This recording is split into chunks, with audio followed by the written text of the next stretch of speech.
Ao ono whanofo pēr na wao ilo maainga malutina le tasi aso. Ono o whaile se manatu whapea ia te ao. Masa o tusi nai rosi tusi, ma tu ilunga le lau lau. Ai o ono pese atu mai whale. Ma ina ua taunu mailo tina ai le whale. Sa ia no ina la tusi. Ma o upu ia sa o tusi ai. Tina ea. O te manao i e te tongi ina mai e te au tupu e mua o ngā wenga ia. O le sasa ina le wāo, e 5 tāla. O lo tai ina mai o alala mo le tāwhi i aso uma, e 4 tāla. O lo fulu ina o ipu i le tele o taimi, e 3 tāla. O lo tai ina o lo tota i tai au uma, e 2 tāla. Molo te wina moenga i tae au uma, e tāla. Ma le au whai, e se furu ma le 5 tāla.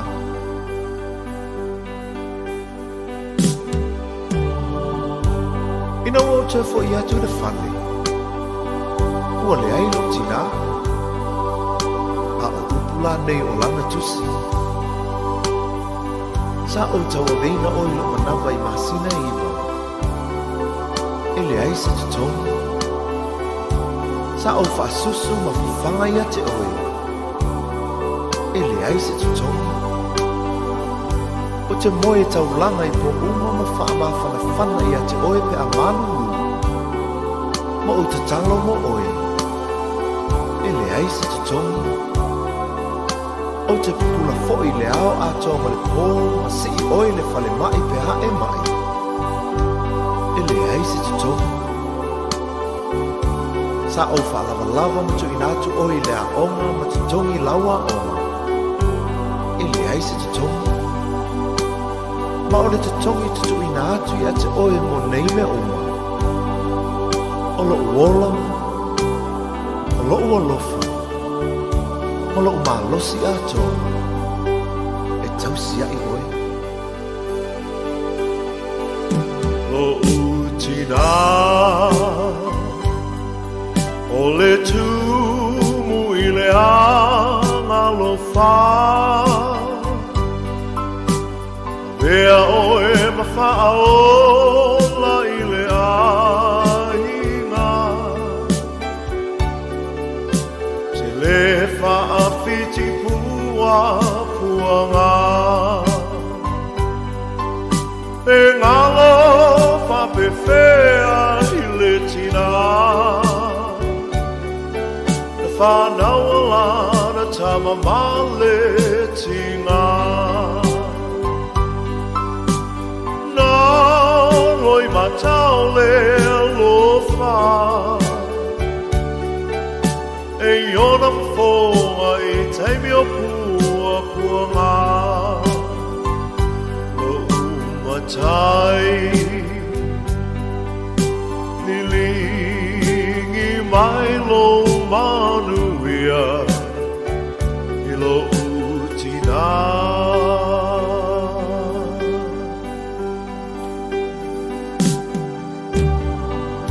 Tina ea, pangale tele o loa lofa, sa e tausi, whaalawa lava, ma whawhanga i au ina i o wola. O le nei o mawaile nei sa o le tonga. Ai pa ngā lea lo pa lea ma lo vai vai. Tina ea, ia ea lofa, wha amanga mai. E lena tai lona lofa. Ai tuina te foi lona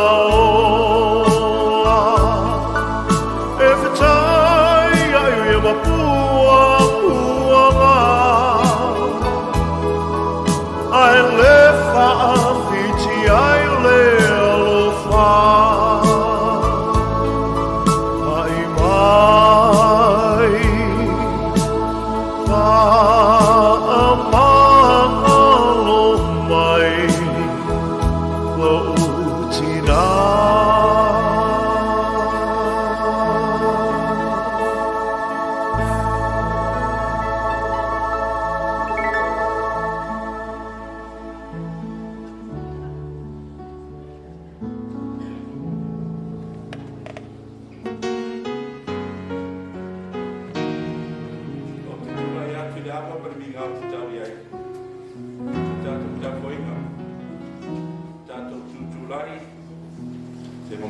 sa ta to tinga ya ba ma pa lo te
O te whātalo whātu le paia man mamaru.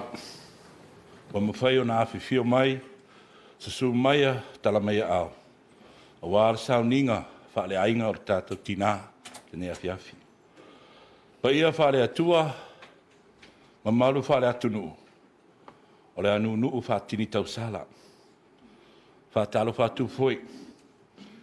I da whionga ia alei a sā, le whānau, a meise da inga whano noa. O maia, o le atātou tapuai i le atua. A wāo au nei, wāo i loa manatu. Wāo manatu ai a te outou. O manatu i le manuia, ai leo le mālaia. O lo whetalai mai ai le rii, e wha ina atu i a te outou. Le iunga e iai le wha moe moe. O le tatalo mo le anganga pa ia. Ua mātou puna nau mai le nei awhiawhi. Sauninga wha le ainga o le mātou tina. Mātou te taritonu. O lo whātasi mai lo a whio i le marumaru nei. Ua mātou atu i auruma. I le amatanga o le mātou tapo inga le nei. Mātou mua i wala au atu i lau anganga pa ia. Ulu whale maia i lo mātou tangata vai vai. Teiteina e lo mātou nei sauninga o le whawhtai, so i fuala o auna nei. Whawhawhonga maia o le mātou taratalonga, teiteina le nei sauninga, e tusa malo whina ngalo, e vi ia e lo fio. O le mātou tatalo lea, e ala atu ia Jesu Kiriso, lo mātou ori i whaola. Amene. Alala i lalo, whapanimori.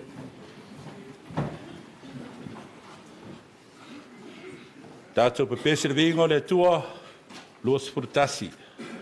Luas furutasi, tātou te pepese ai.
Tātou tarasanga, mure whakatei, whakateisenga, manisi o tātou manao le tua. Te inei tātou sumara o se swani, masa o tere la rua, la rua.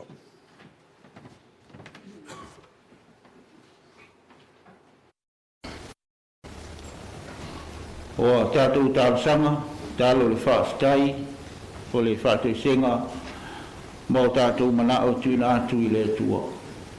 I tātou ifo matitana. E pa ia lava la ufio le atua sili esi. O le atua o le whaavavau, o le atua pule awao. O le atua na whaia le langi, ma le lalolangi ma mea umalava o iai. O lau afio foi, o le whaavai papao lo mātou wola,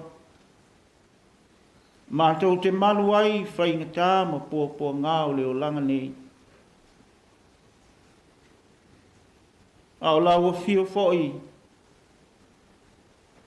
o le tonu ma le lei ai mea uma mātou te whai. A waulu whare mai ilo nuu, ai maise o le nei tāpua inga. Tai nane foi a inga na lua o le whanau o mai masani. Se o mātou mōli mawina le lotu whaale a inga o lo mātou tina. Ai au la vale li eo na mātou mōli le vi inga ma le whaafitai lau fiu. Wa o tau lau o wha moenga, sa tu atu iluma o lau fiu. Le lei wa mātou whelo iai. I le langi ma le soifua maua mai lau fiu. E ala i le tāpua inga, whaale a inga o lo mātou tina. Whaafitei tele lo mātou tua. I le soifua au auna ma le soifua tau tua o le tina nei. Tele tau sanga o aso ma masina sa mātou ngā lulue ma pūna no wai. Le soifua o foi na atu, ma le soifua au auna i lau fio. E vi ia lava oe lo mātou tama. Wa sa e whaonga ina lau au auna nei. I so se tiute ma whaiva wa e filifili ai o ia a o mātou ngā lulue whatas. Whaastai lo mātou tama. Ye sa malanga ma mau mai. I maila e fia ma vasa e fia. Whaaftai le li e wa e whatau nuu manuia mai. Tili alu mai na ia maua maafutanga ma le whelo inga. Ona o lau wala au pa ia e le tina. Le li e lo mātou tua. Mātou whaaftai, o wai te leo mea lofa, ua mātou maua mai le tina nei. O le whautua, ina ia whautua le iai i te tonu o ainga, ai maise o lau e kāle sia. Pātai fōi ona o māwhutanga, sa māwhuta ai le tina. Na ngona lava le li e, le nganga whaaftai le nei e fias.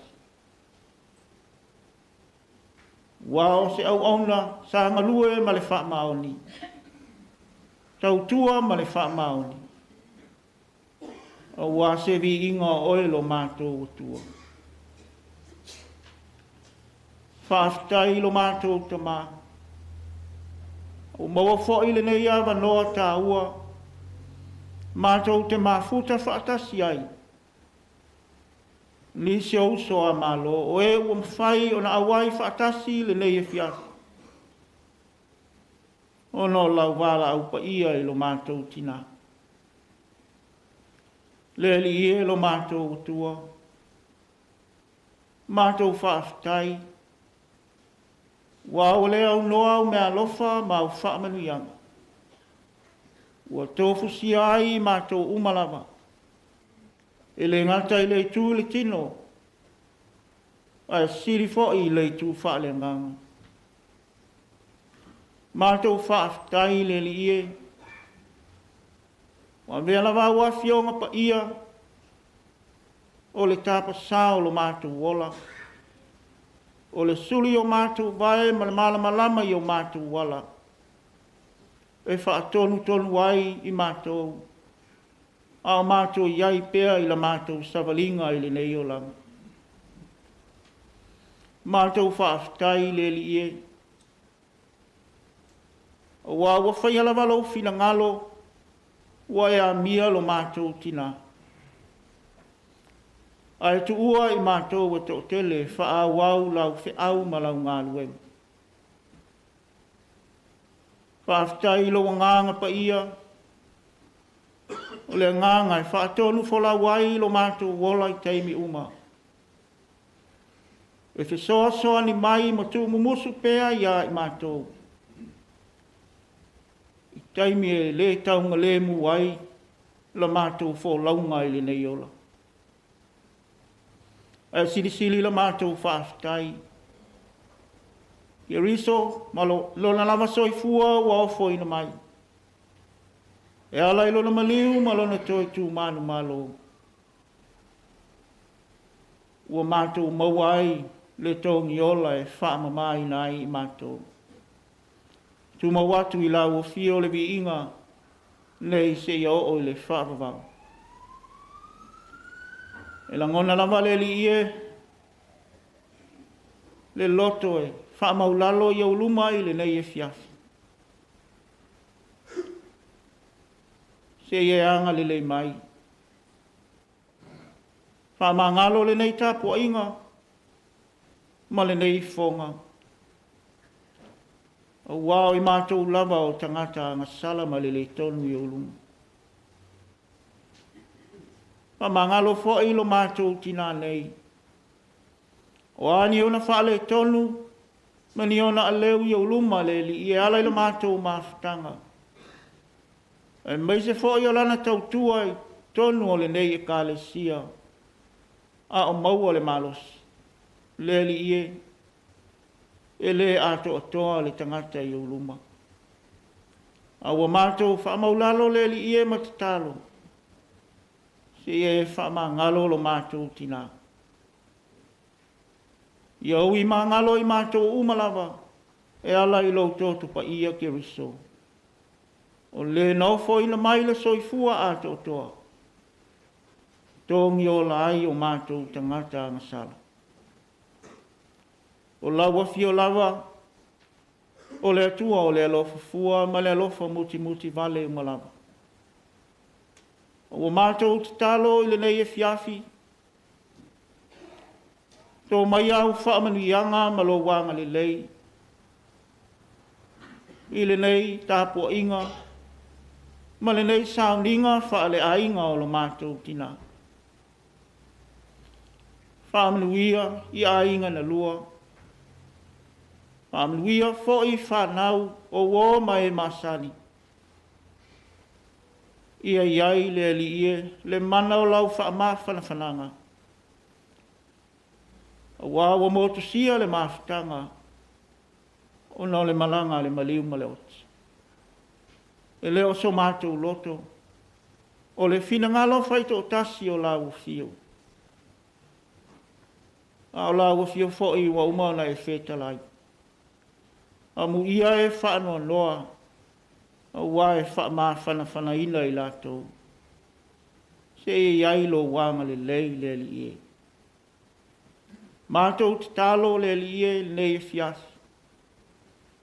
Se e whaamanuia fōi. Ia i mātou umalava le li e. O whairo matiu te ese, wa e te tofi ai au tangata. Ia e whaonga ina lo mātou whātau wā. Ve ai i mātou le li e, Whai mau mea whai ngā ruenga. E whaawa wina, lau whi au ma lau tala lelei. Mātou te tālo leli ie, ianga lelei wha moe moe ngā uma. Toi taimi ma toi sao ninga o lo mātou tina. Mātou la lafo atu leli ie i au awanga lelei. O lau o fio e whaataunu uina mea uma. Ina ia tonu, ma lelei ai mea uma mātou te whai. Leli ia alanga lelei lau o fio le nei afiasi. Taimi fōi la mātou whaalangolongo i se upu mai lau o auna. Tō matau inai mātou au se upu e whaamāwhana whana. I a inga whaano loa ma whanau. I alu lava ma le mana lo whina ngalo leli ie. Ona mātou te tālu lea. Tātou malawa whio le nei e fiasi. Se ia i umea umalava mātou te whaia. Fo i atu le vi inga i lo suaf. O mātou te tālo ia whaatasi ma te tālo lilo o i o mātou loto taito tasi. Ia whaia lau lava whina ngalo. Ai leo o mātou loto.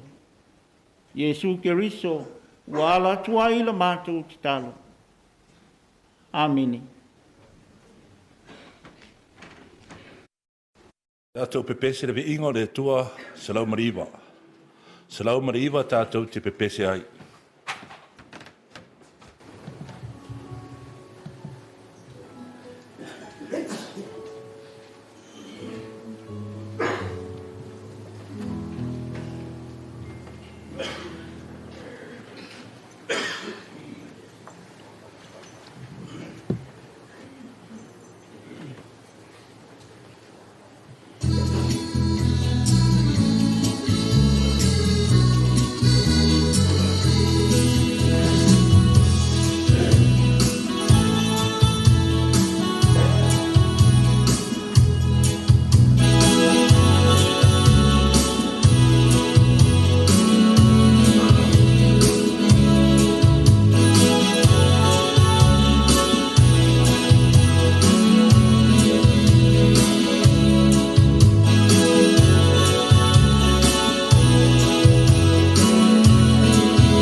Paia, e te ina i tātou, le sunga le awa o Soswani, tofa mā mea sua.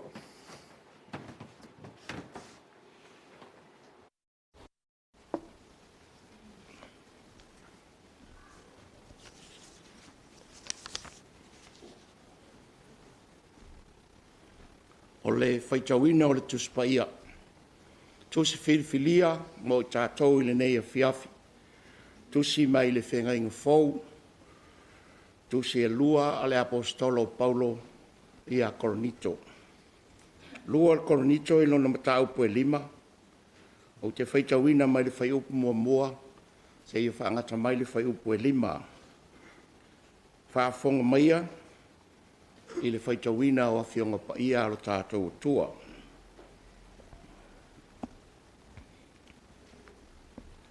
A wāua mātou i loa, a whai ele petia o lo mātou whale a pitanga e le whale lalolangi. Ui a tei mātou le whale mai le atua. O le whale ele i whaia i 5, e whaavavau i le langi. A wā fo i wa mātou whioi le nei whale. O lo nau tele i le fia wha o fuina o lo mātou whale mai le langi. A whai foi e wha o fuina i mātou, e le maua i mātou e le lava lava. A wāo i mātou, o i le whale apitanga, mo whioi i mātou, o lo o mawhatia. E le o na o mātou loto, ina ia to e se ina ofu, a ia wha o fuina, ina ia to whatu moa na ina le i vale i le ola. O ia fo i wasau nia i mātou mo le nei lava mea, o le atua ia. O ia fo i wafoa i mai le whamaoni o le anganga i a te i mātou. Ia whamanuia mai le atua i lo tātou whaalongo ma whaitau i ana whionga pa ia, mai e tūma watu i a te ia lo na lava vi inga. Nei māso uma te ia o i le whaavavau lava. Amen.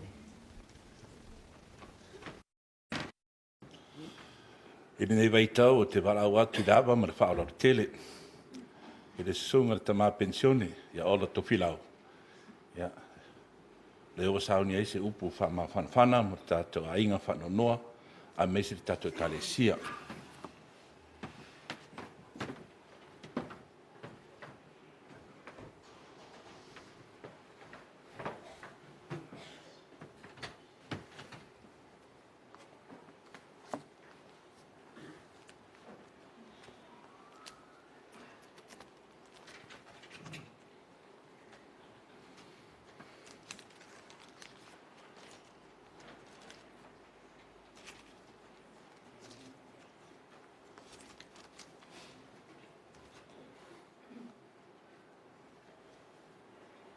Fia mamoli le nganga o le whaafitai. Sunga le taitai. Te mao le kalesia. Sunga ia taulua. O le avanoa. O mwhai ana o maua. O te tūla iai. Whaisa o ngā luenga. Soswani. Mo si whanau. Ma ainga. E whapefo i le tātou e kalesia, mai se o wō mai māsani ua mawhai ona au whaatasi mai. E manatu, e le leo na o whaangaina ngā ngana e lua, taluai e telitonu, to tele nisi o aloma whanau, e mai se nisi o wō ma e māsani. A le mawhai ona lātou malama le lei le tātou ngana wha Samoa. Me leo lau whaangai inga ngana e lua, ina ia mawhai ona o veso tai atu, i le nei a fiafi. Ma le nganga telitonu, maurai se veso soani wha le nganga, ma se wha malosi, mo tātou umalawa.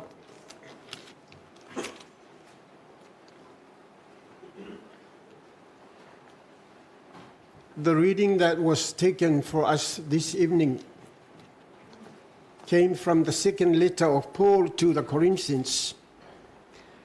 2 Corinthians chapter 5, the first 5 verses were read.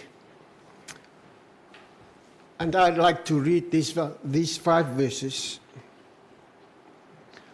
For we know that if our earthly house, this tent, is destroyed, we have a building from God, a house not made with hands, eternal in the heavens.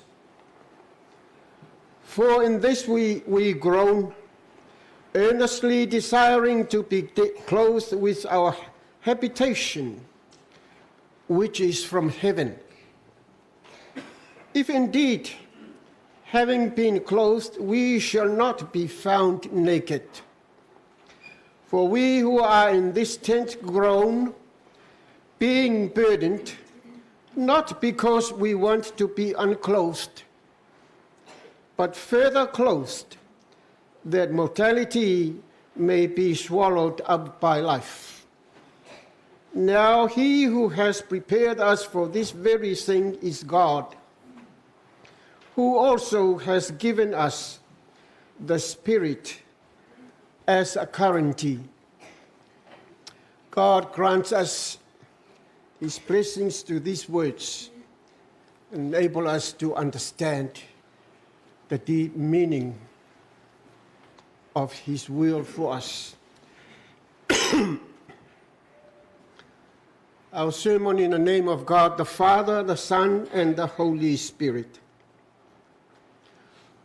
For we know that if our earthly house, this tent, is destroyed, we have a building from God, a house not made with hands, eternal in heaven.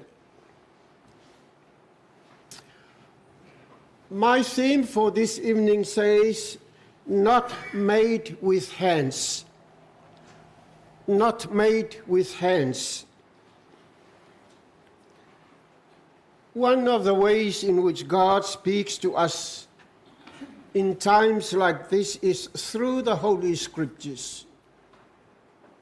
And furthermore, what is there for God to say to us is there for your comfort and for my comfort. The verses I read are part of what the Apostle Paul wrote. Theologically, many people do find in them comfort for their spirits. Paul was not always in the mood of comforting souls,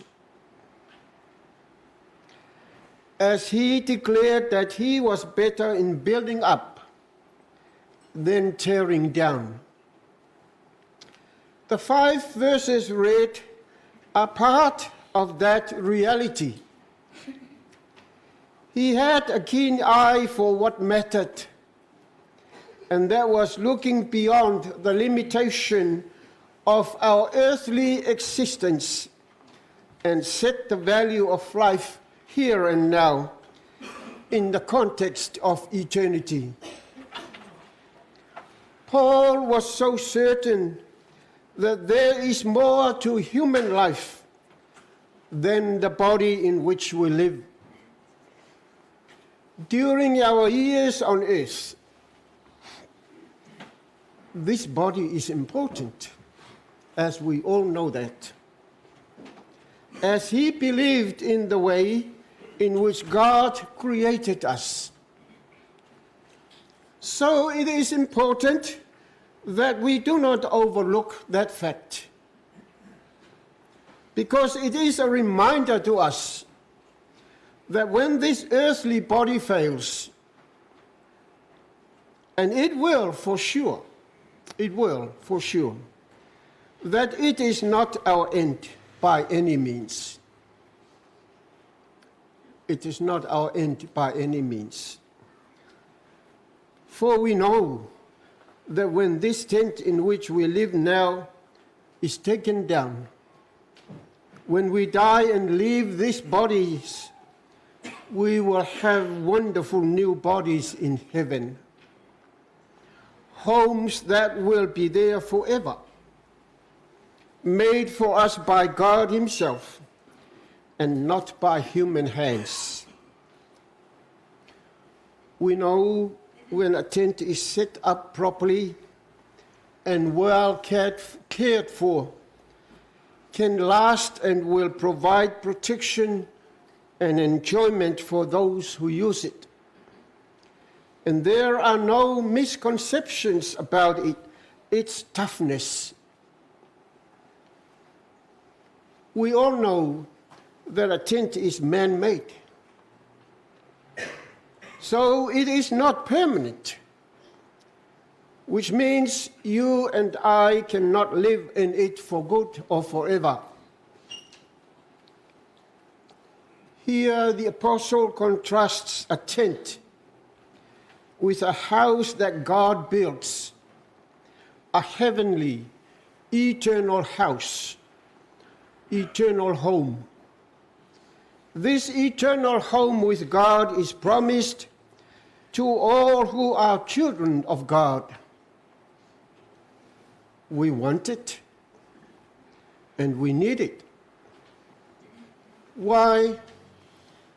Because here on earth, we moan and we groan, and we long to put on our heavenly house. Life lived in relationship with God is so rich and full. When we begin to understand just how wonderful it is, we don't want to lose out on such life ever, and we don't have to. God's children don't lose out on it. Instead, what happens is that in God's vast plan, mortality is swallowed up by life. To you, the bereaved children, your loved ones, families and friends, even this ecclesia,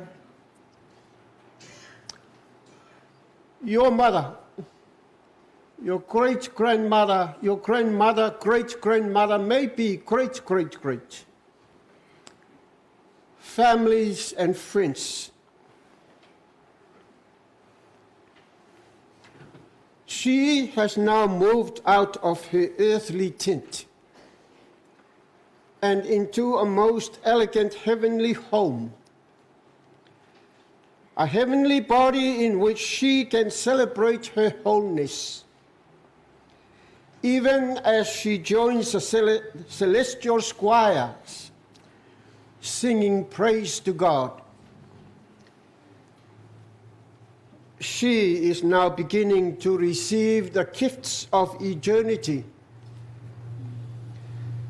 She is in a new home, not a home made by human hands, but a home made by God's love.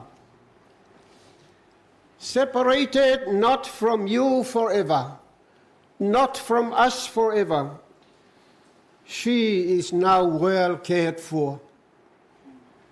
In that new body, there is no more pain, no more suffering, no more tears, but joy forever. Awa ua mātou I loa, a whaia le petia lo mātou whale pitanga whaale lalolangi. Ua ia te mātou le whale mai le atua, o le whale le whaia e lima, e whaavavau I le langi. O leo te lenga o manatu, e le whaia e lima. E le whaia e lima. Se tasi o awanoa tāua o lo whitalai mai ai le atua I a tātou, I tu aso whapenei, o te tonu lava o ana whionga pa ia ma le tus pa ia. E ala lea I le anoa noa I o matāua o ngā, lo awala mai ai lana wha mawhana whananga sili mo tātou. Foi upo ia sa whaitawina. Se vaenga o le tusi na tusia ina I le apostolo o Paulo, mo le ecclesia I Korinito. Ma o le mea ua mautinoa. E ano noa i la au kerisiano ua lātou maua ni whaamama a venga, whale a nganga mo i lātou. Pe a mawhatia, ai mai se ai o i tu aso whapenei. Paulo sale o se tangata na manatu tele i le whaamawhanaina o nganga o tangata. Peo na ia tau tino e sili atu lo na fia i le atu ina eina, ai le ole talepe ina. O le whamauninga o le namanatu. O lo i fuai upu ia e 5 sa whaitawina. Sa whaataua le apostolo i luna nganga, le mea au ina whaataua. Ma o le nā mea o lona vaai lea i talatu o le ola nei. Ma ia whaataua i nai le ola au auna, ma le ola mafuta i le atua.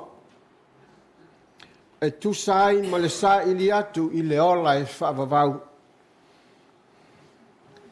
Sa matua te tonu lava le apostolo, tele ma no noai ni tu taua o le ola o le tangata.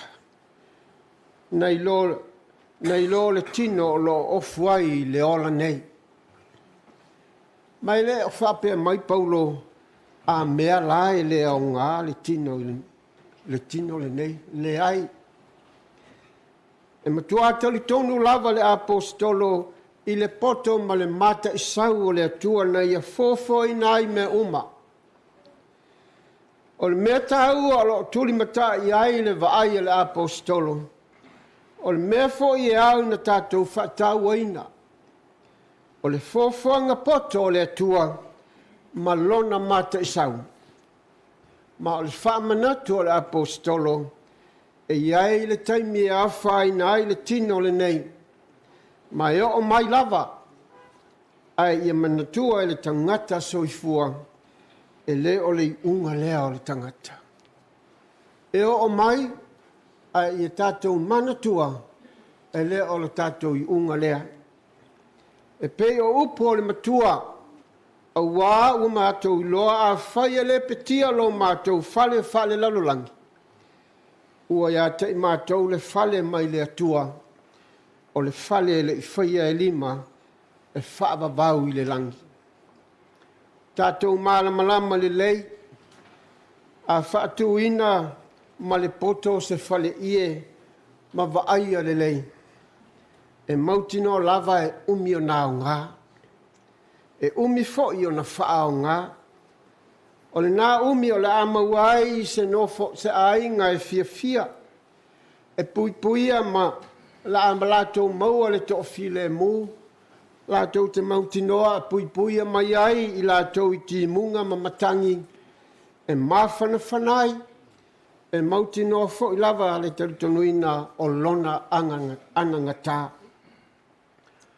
Tātou lo foi o le whale ia o mea ngā o sia mai 5 o tangata. O lona winga, i le umi o nā o ngā, ai masa e sae ma pala. Ma o lona winga, i le umi o na tātou no whai, e le umi foi o na tātou whaanga ina. Ma i la lea o lo whaatusa ia i e Paulo, le fale ie ma le fale fausia e le atua. Le fale ie whaia e 5 o tangata. Ma le fale lea o tā ua e fausia e le atua. O le fale e whaavavau i le langi. O le nei fale e whaavavau i le langi ua fola ina mai mo whanau ma le atua. Tātou te mana mia la le fale lea.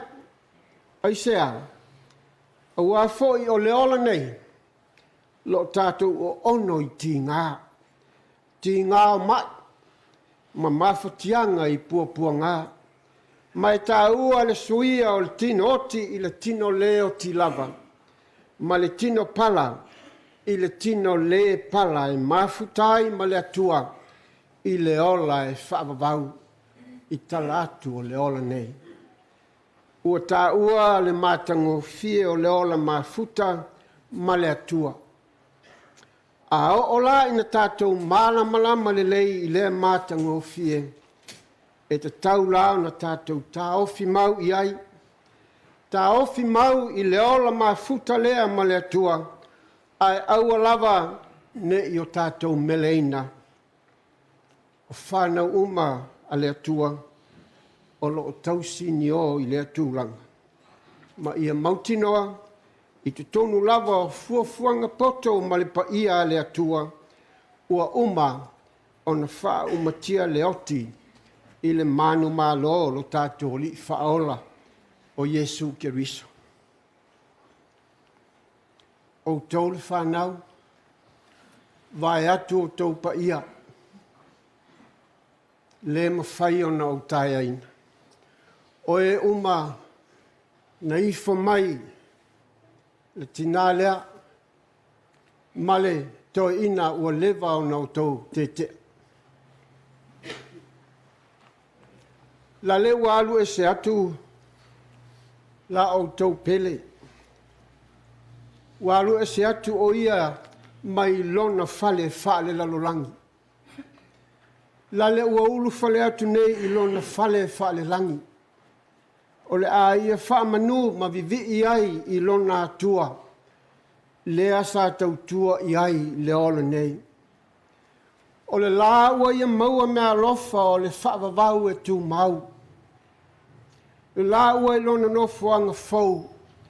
E le o se no fuanga na whaia e 5 o tangata. Ai o le no fuanga na whaia I le alofa tu noa o le atua. I lona ulu fale atu I lona tina fau. O le tino le nā I leto I la ngona ai ni puapua ngā ma ni ti ngā. E leto iai se whanau noa ma se awe. E nā o le alanga o le fia I asa uma. E pei o na whetalai lo tātou o li I whaola. Le au auna le le ie ma le whamaoni. Ulu fale maia I le fia o lo wali.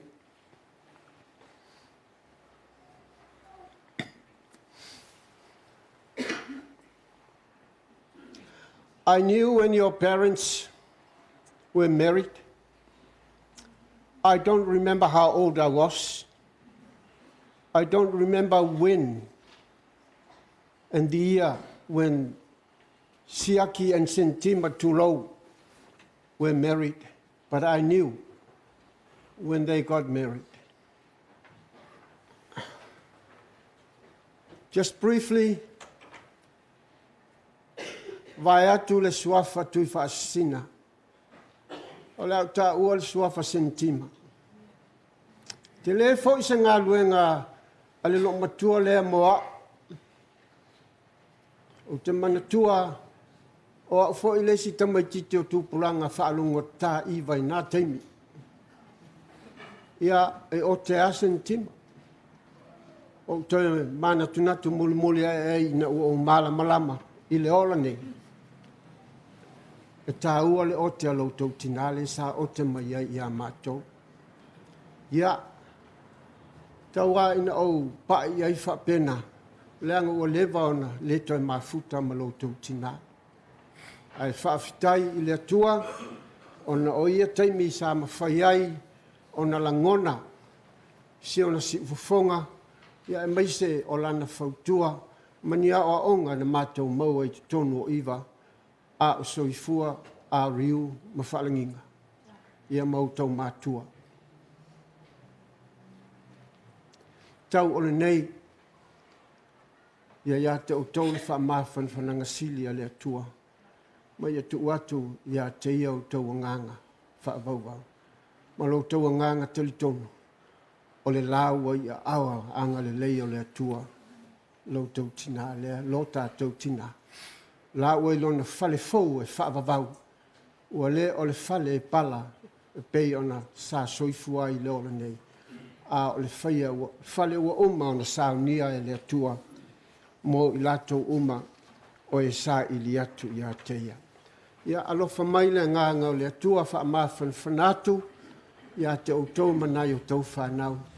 A pea a inga mawo lau susunga I le whaafengainga ma le e kalesia. E le whaamawhan whananga le atua. Soifua ona o Iesu.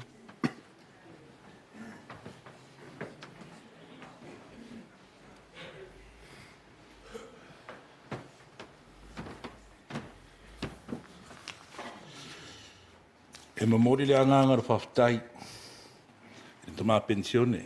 Ia ala, tofi lau. Ona na whi aua tā pena. Sauni. O wāra tātou wha mai moe. A manatu e reto i eise ngaruenga le. Hatau waa. Nau se upu wha popo i ai. Wa lua wha manatu mai re tātou tamā. E le nao lima ar tangata. Ai le au alofa le atua. E tau whitau ima na manata utu le kalesia rini aso.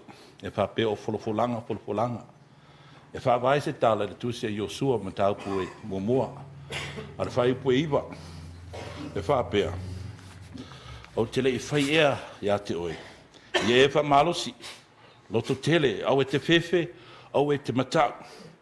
Wao le li ilo tua, o lo ia te oe me uma e te alu iai.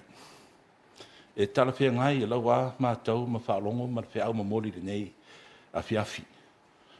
Wao Iosua, ia, tātou maramarama. Tō whia, e whaima taitai, o le nuu o le atua ina waoti le toina o Mose. Na papole, na iei le whewhe o le tama, tangata leo Iosua, e moni, wa lewa na au tauina. A tu maanga masani tangata, a lea whetalai le atua, i e malosi, loto tele au e te whewhe, au e te matau. Wa le li ilo tua, o lo ia te oi me uma, i te alu iai. Leo sao no ta mā pensione, tātou te le wha moi moi, le loto mare anganga le tangata. Ai tātou wha moi moi le awa lofo le tātou ri. Peo Iosua, le wha moi moi, i le upo le atua, wha pēnā fwoi le tātou inga. La inga wha nonoa, la inga wha awau. O le atua e mawela mālosi, o le tua. Le whaima wha mālosi au e nei waitau. Wha psangai le bariu maroti. Ai mana tua e le tu la fwa i tātou le tua. Pa manui e pere tua, tātou ainga mese le tātou maftanga.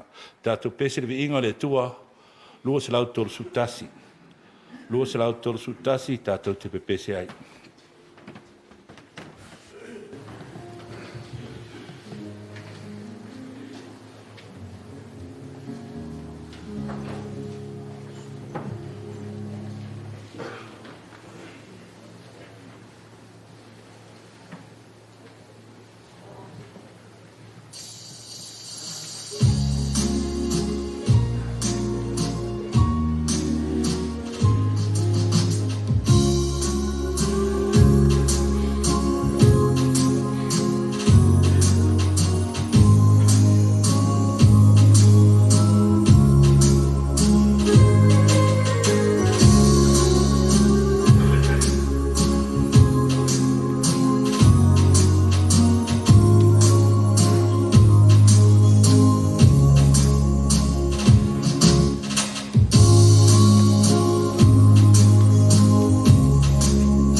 Ili nei vai tau ar tātou pōkarame, leo wo i mori mau ainga. Monea vai atu mare alofa. Pei atu se ma tātou pōkarame, e tō iwa wharitama. Ana se tarosanga i lava mara whaara tele, tō tele tātou mori mau, pei mare alofa, tō tele fwoi tātou te māma, tina mātou tua, tātou whei tapo inga whas. Tasiri nei, api api. Ai lea lea whaanga solo mai le, whasalonga, pei ana fufuele ainga, a wā tātou mori mau. Se tala le lava mara whaara tele.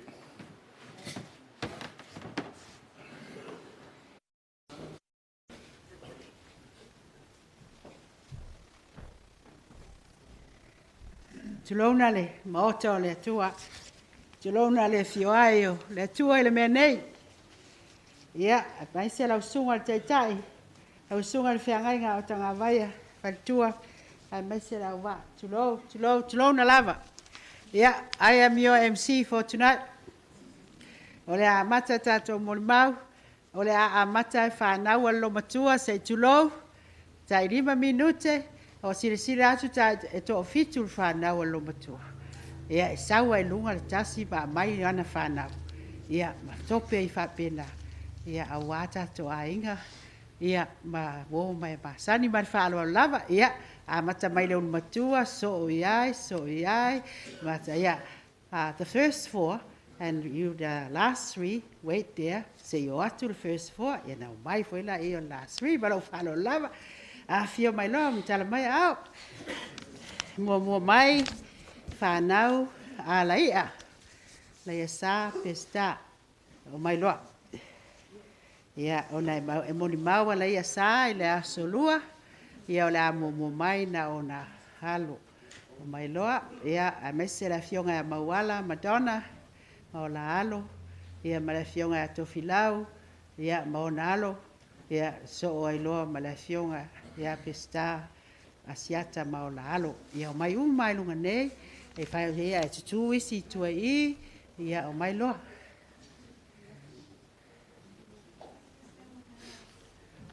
Mawala and Donna and children, there's a seat here, come.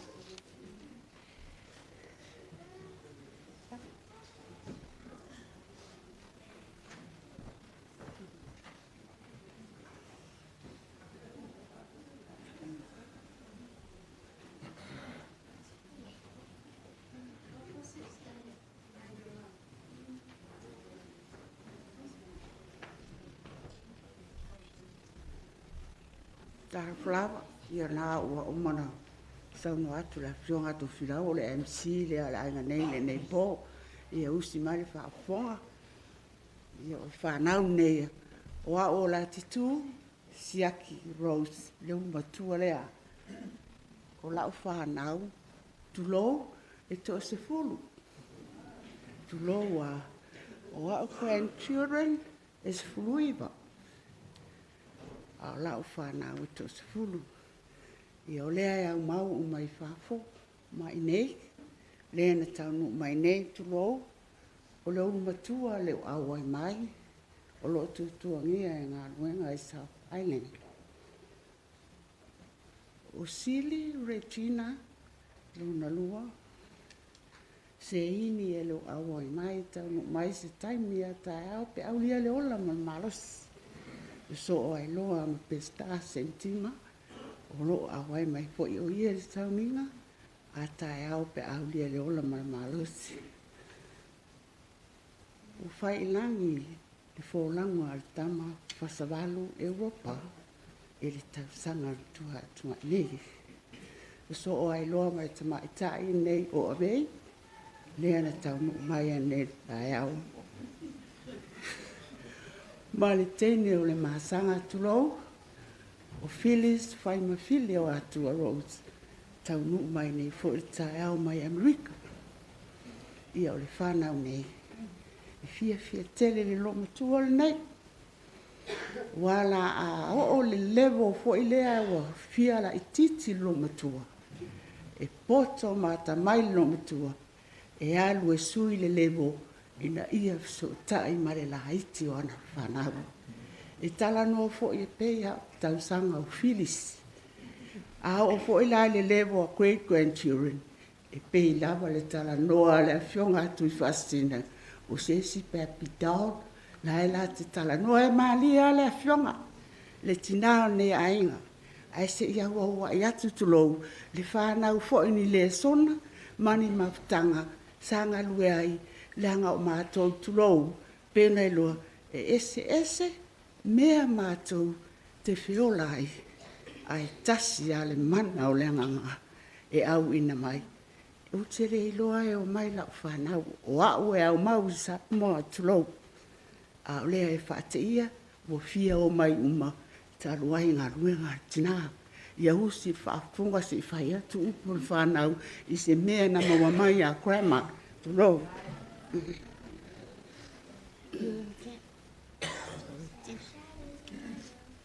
Talofa lava. My name is Regina Seeley. I'm the second eldest. I didn't really have much time with my nana. By the time I did have with her, there were good times. She was funny. We used to talk for hours. When she used to live in Tennessee Ave and Mangi with my sisters, I used to go over there and hang out with her. I'm also the second eldest grandchild. So we used to have a few wines and we used to just talk and laugh. So my memory of my nana, she was fun, she was loving, and she was always kind to me.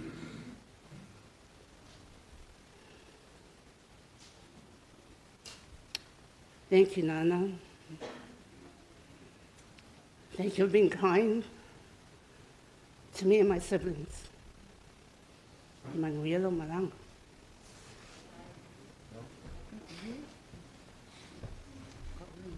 Talofa olo ingo avei. O avei.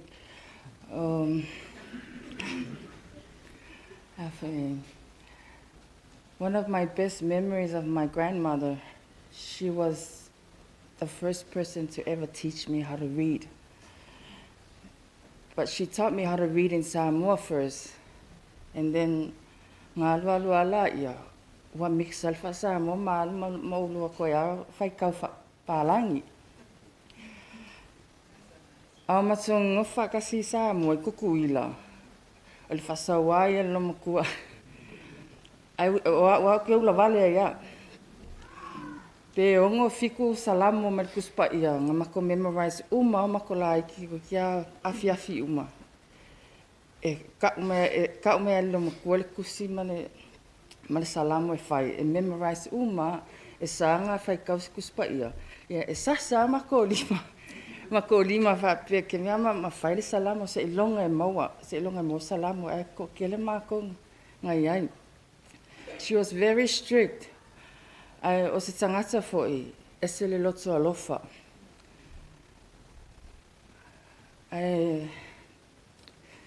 O se whawhetai, sa tele le avangoa sa o mawainga ilo uola, tupu ae, whaatasi malo grandmother. O se tangata e se le fia, ai fia ma alofa ilona ainga. E se le tausi ainga le lei.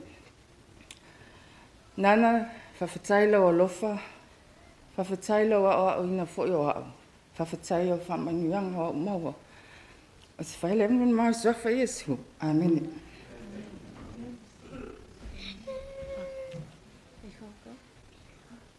Why am I so short? Malo, soy hua maua lele.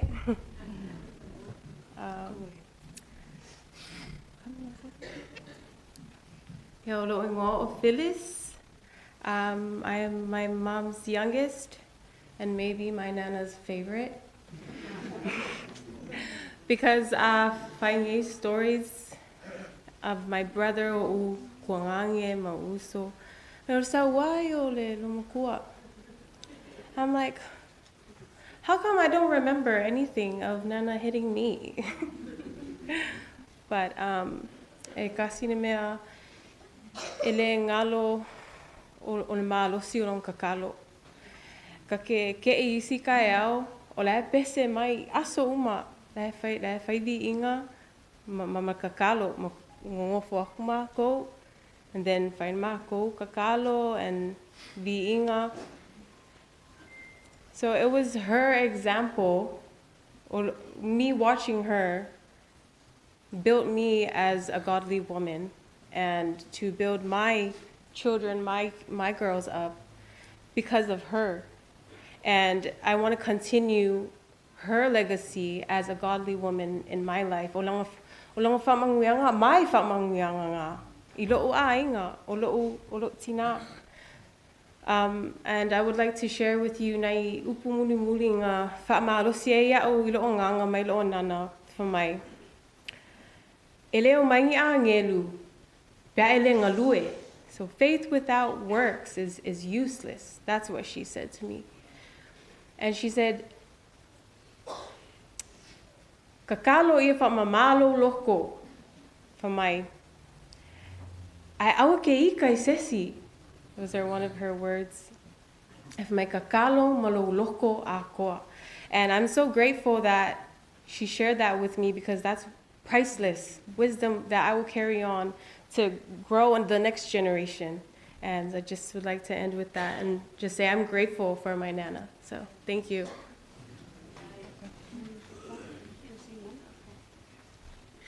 Talofa lawa. My name is Dolores Rose. I am Phyllis's daughter, and I am one of Nana's great-granddaughters. I wasn't that fortunate enough to spend that much time with Nana, but through the pictures and through the stories that people tell me about Nana, I can feel the love, how funny she was, how she cared so much for her family. She was the matriarch of this family. She helped build all of us. She brought us all here together to gather around and just give thanks to her. One of my fondest memories of her was her teaching me times tables, and I wasn't even old enough yet, but she spent probably 2 hours that day helping me memorize, and the next day she told me to go over it again, and when I did it, she was like, okay, now you're ready. And I just feel like that's a great example of how she cares for our family, no matter what it is, if it's school, if it's how you're feeling emotionally, she cares so much, and I just thank her that we had her as a Nana, because she was irreplaceable. And I thank God that He has her now in her kingdom, and that we'll all reunite together. Thank you.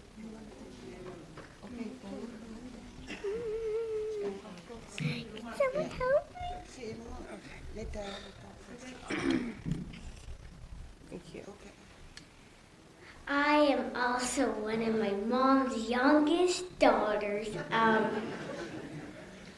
and I'm grateful for my Nana, because if it weren't for her, I wouldn't have my mom. Okay.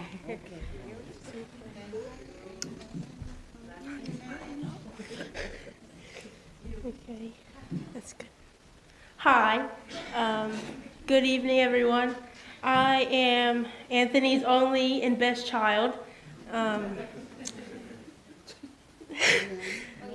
I'm Diana, if you guys didn't know. I was not fortunate enough to have the time with my Nana, but the times that I do recall in my mind, I just remember her always dancing, and sometimes I was a little shy when I was younger, and sometimes now, but I remember that she made me want to dance and be passionate about things that most people would not help me with. So I just want to say that I'm grateful for her. Okay, thank you. Yeah. Aftai mo le amanoa la wa fionga am fi amania mai le tua la sunga fa fe haina ai mai se la fa na wenga pa ia le tua so ko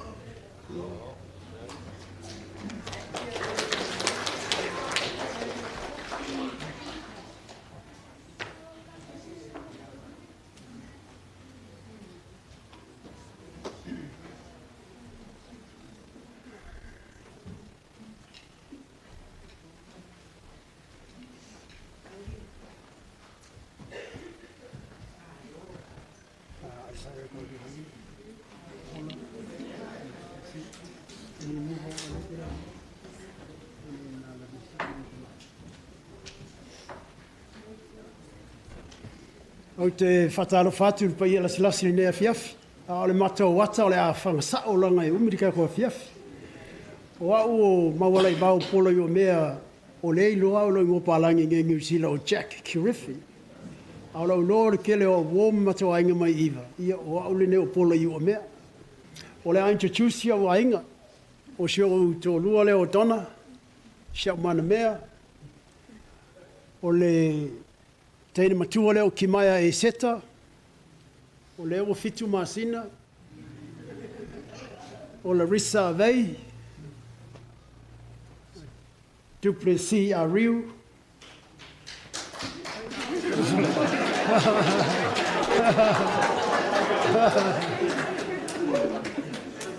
pola iu a mea a lengi, Aisaia mai e afe. Ua whaile matou talanoanga. O lea vea uma leo is matou ainga nei. O la uma ni mau e whapea. O le se fulu tau sangalo o langa i iwa savai. O le whaavai o le nei tangata. Na maua mari se fulu tau sanganga i iwa savai. Aisea. Na maliu siau tamau se fulu o tau sanganga. O susu enga fo i whaia onga ma tangata maurulunga. O tau sanga tā ua i o sta maititi. Vi ele atua se fulu tau sanga o soifua si o tama. O a onga sa maua mai au. O te fia tala noa tuare nea fiafi. Whai i ele lei. Whai fia. Whai i uma. Tautua. Alofa mga lue malosi. Na whawhewhea na maua nei mea. Oi ka whewhe. O au sa avea ma vai ma lima o sio ta mama sio tina o lai titi. Sa u le aonga. O aso nana whapeta ita o ere o lava le poto. A leo tato ilo yaso nei. Sa homeschool vai taimina, o lau whale aonga, o iwa, o le whatoanga, o le sami. Na maua umane iau aonga ina umadiu siau tamau tu mawhau atu iai. Ese le aonga o le mawhafutanga ma siau tamau. O lau fo iloa, o whamanuia o le atua. O au aonga umaia, o le ua pasi siau whanau. E peila o le pati le nasau le tūlea, a tato whātaitai stala whātaitai stala malatapi. A e manao te au silunga e se au maulunga. E te tō lengi mālosi, e te wha maoni, e te moe le taimi sao, e te tau mawha ni mea sao, e te si in mea le lei. E tu sa o ngā la ia sa o maua mai se fulu tau sangana. O le ae whau waile le wha vaiolo nei o langa. O pasi lau whanau. O awa onga nei e whapena maua. Se a tuli nei au sio ta mama se tusi ai tā lafu. E awe le whale o loa iwa, po a vea, po sale la valu. So ke kange kua le whale, e kau le whale o loa. Ia wau ke le lope e maua le se mele mana o sio ta maa. Ia manuia le tu e fo i mai. I o isi aso a whapea sio ta maa. A tali sau. Alu se o usola o tafasoloi. Po i sang ka paa maha. Oi o ke kanye fo ia i le whale. E awai o le whale o tafasoloi. O le taimina alau te lai titi ma tau lia pe 5 ono fitu tau sanga. Ta te le ilo le au ngā o le tau tua. O le fua lava o nenga luenga fato a maua i aso muli muli. O te mana tua le siasa no tangi ai au tulia o e whaise whi au e su e masika leki. Ma tau lia a timu. E te tala umai lalo polo whale i Samoa. E le pe o ne te alatu tui. Ia lala o timu o lau te tui whafo. O lau te kangi o le lua pe whawhi whena o walu te tonu o le whale whare au. E ai au le alofa o sio anko ma sio na ainga ia. Pola longa mai lau te tangi atu ai fafu. Na tatala lo le polo le fale. Kawal me no Lord termina on manongi o kuka le le wangalo le fea ngalo e fai. A le wo fi ai. Na mai le plate alo auntie ma le anko ma ala wo lo e sio anko. E le fe aule le no saule le mai. Ia vili lo le grace na vai kemi. Ia mai au pe lua ea. Ia malepu me ai o alo avese. Sio tinama sio tamafa pe matoainga. Na mato fia le fia sio tamama sio tina. O te mana tua lava pe a manga lulu sio tama pe ave le kili le sami pe fangota pe ol fatoanga. Langolo tamasa faiaonga pe na silafia le paia man Manurewa fiafi. O le wingo le fai o le tangata faiaonga. E whaali le leile le ngaluenga i lana vasenga. E se lo fia le ngaluenga lo tamasa fai moa o le nawai taimi. E whaali le mai a te au le whanganga o sapelu. Le o anga o le popo. A o fo ila i le ngaluenga sio tina. E whaasino mai au le fufulunga le ipu.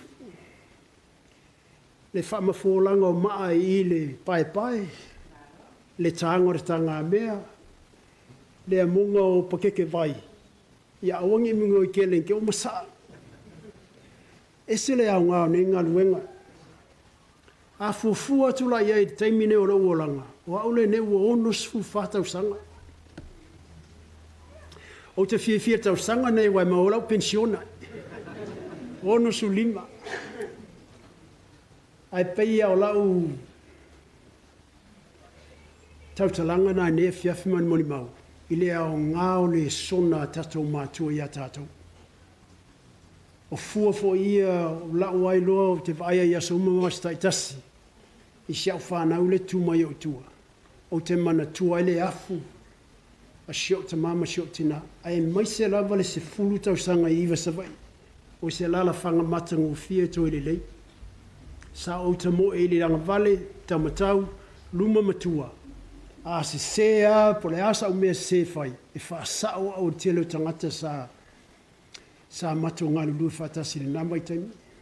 O na umaliulo siau tamā sa o mato ese o sifulo tau sanga. Ia o sea ato o iware nei vai taimi. Ai le mwhaina ngalo mea na whaavai aile nei tangata.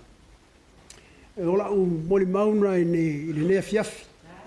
O na o le au ngata ua tele o le soifu o siau tamā. Ia whaapea lava siau tina o Senetima. O le iloe mātou o Senetima po nana. E pe ana tā ua telefo tangata o si atu le mātou ainga. O se tangata alofa tele. E pe ana tato silafia e tofu lava tangata e malona manatu. A o onga tā ua ia o te tau siau whanau ia sa umamasta i tasi. Ina ia lato i loa le afu ma le toto o mātua. Na ola mai ei lato. Whaftai tele lava mo tau alo lofa i smatina. I whapea foi mātou nei.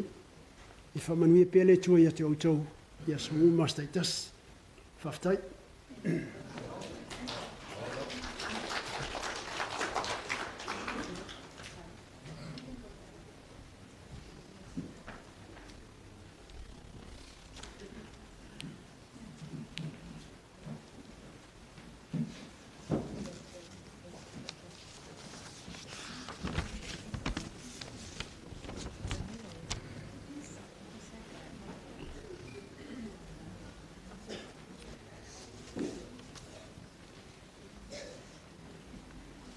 Tulauna le maoto le atua, na usunga le chai. Whengai ngā tanga vaia ma le whantua e mai sera au waa nea fiafi. Pa ia o sa moa o ta oto hao se ala o. Nunu atu whaatini o tausala, wa le ngā whatau li maina e se whaamtalanga. Ai o se mori mau mori tina. I am the 5th child, out of 9. Ia rono winga la o le middle child. E tō whāla o whānau, se tulou, o le vaa grei kā lai, Lina mai whanau, Tuifa'asisina Makasa Polu Juanita, Guinevere Juliana Alai, Matthew and Jewel Alai, ia tolu grandchildren who go open Adele Mamanaya, with another one on the way. Guinevere will share about her brothers. I just want to share something small about my mother. I'd just like to acknowledge some of the colleagues here. Lau fionga le whaipule, lau fionga whetalainga le maunga, lau fionga au pito ma whatua, paia le kālesia pusesei, o ainga, paia ia ainga, o i lātou, ia uwhatasi mai ono nei awhiawhi tina, paia o ainga i o la leo e swamtalanga, o paia e tausi, paia o te tausi, paia le kālesia. Half-time. Thank you for the honor to celebrate our mom these few weeks. Tuifa'asisina Senetima Leatalua Siō-Kirifi. Mom became Nana to all of us once she started having grandkids. Funny thing is that even my friends started calling her Nana, just being around us. I am I plus my surroundings. And if I don't preserve the latter, I do not preserve myself, said a very smart man. Or I could say, I am I plus my village. And if I don't preserve the latter, I do not preserve myself. I want to change it like this. I am I plus my mother, as I am I because of her. All that she was about the preservation of the latter, her family, our families, and through that, she made sure I too, my kids and my grandkids are preserved. O se tina lelei, like Phyllis, I don't remember getting a hiding from her. All I remember is asking for money for lots of falavilabes. Yeah. O se tina lelei, o ai se na te maua, e sili lona tau I penina. E tūla I mai lana whanau, ma whawhetai a te ia. O lana tane foi, ua vivi a te ia. Limas fu whātau sanga talu no maliu lo mātou tamā. She was a very young widow. Very young, with 9 kids. Sad. E foi nai commercials in between foi na.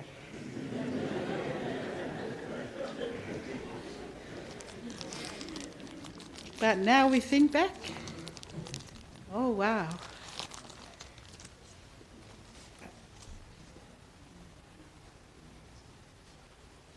O se tina lele. A very humble lady. She lived a very humble life. Ina o benefiti, ina o pensione, e uma I le lotu, ma wha lave lave.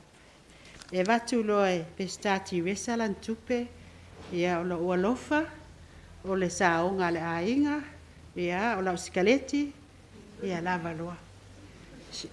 She begs us for her wha lave laves. Tau wa ai se tangata, e fia I wha lave lave. She loves it. She thrives in serving her family. E to the point foi le wa ki ngā mako kalinga, se tu lolo malu. Pea whamatala mai lato ai ngai vai moso, whamatala mai vai. That was her life. That was her life. She lived a humble life. She loved the family whalavilavis. The life of serving and nurturing families. Now I know. Now I know. Now I know, Nana. She loved dancing as well. O le poko e siva. And especially, she loved sharing about her parents. E fia e whamatala o na mātua. Ma le langa luenga I iwa. O lona ta mai. Ma lona tina au le lei. Tausi a inga le lei. O lona whale a onga le nā. That was her classroom. And through her stories, she nurtured us. She taught and disciplined us. E sanga e kari se upu, e sanga e ngofo inga, e sanga e... What a life. Through her life, she taught and disciplined us through her life experiences. Talo whae nana. What a legacy.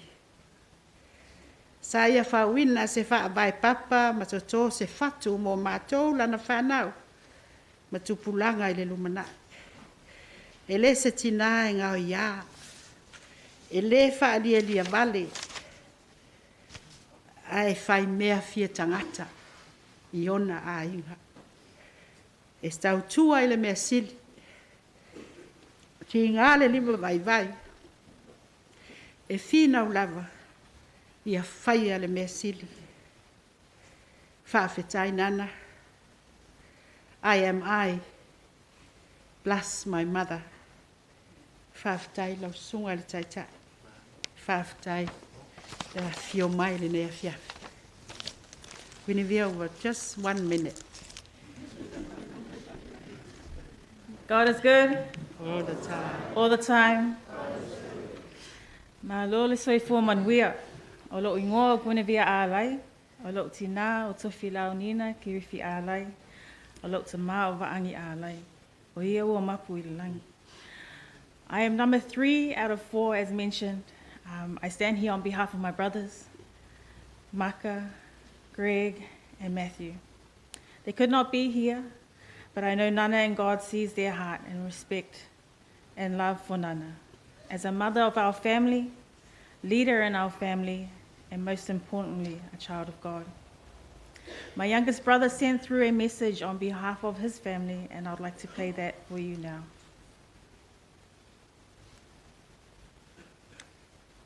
My family, one of my earliest memories of Nana was as a child, waking up early in the morning to do the whainga loko. What I didn't appreciate back then, but I do now, was that when she prayed, she, without fail, would list every single one of us grandchildren. And as you know, we've got a big family, so that's amazing, and that's just a epitome of who Nana was, a prayer warrior for our family. Fast forward some years, Nana came down to Dunedin to celebrate my 21st. And let's just say one of the nights I had a bit too much fun. But as I was waking up the next morning, feeling a bit groggy, I hear this voice just uttering in the background. Slowly I come to and I open my eyes, and lo and behold, it's Nana praying for me.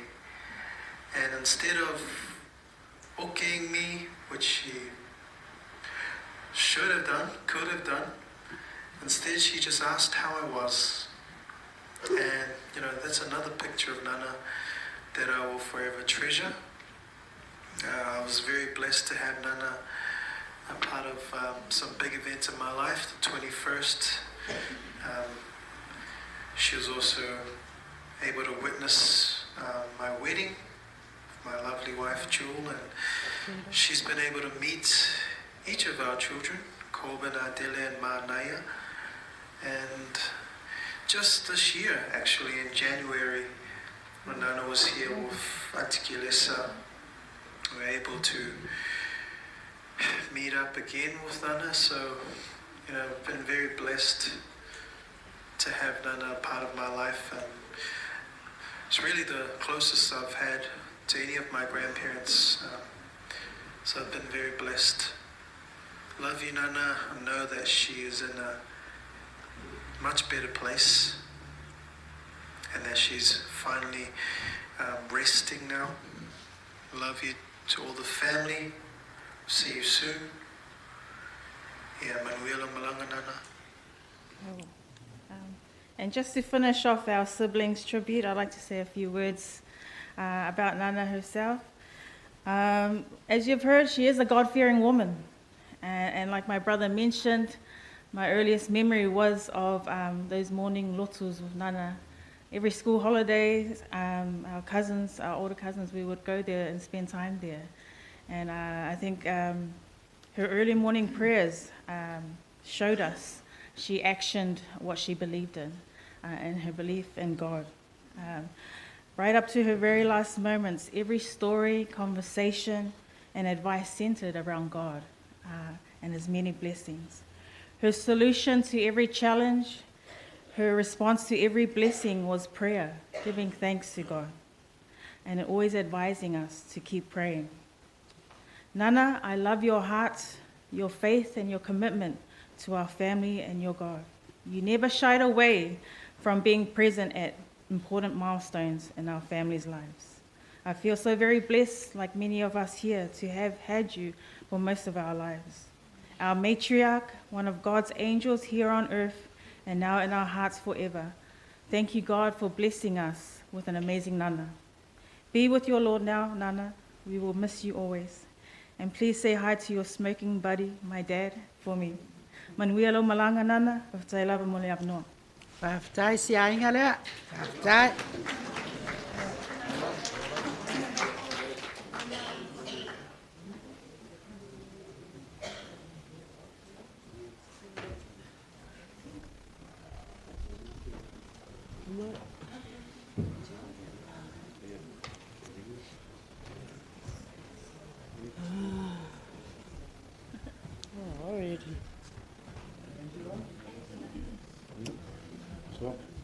Kere aula kapine ko ia so.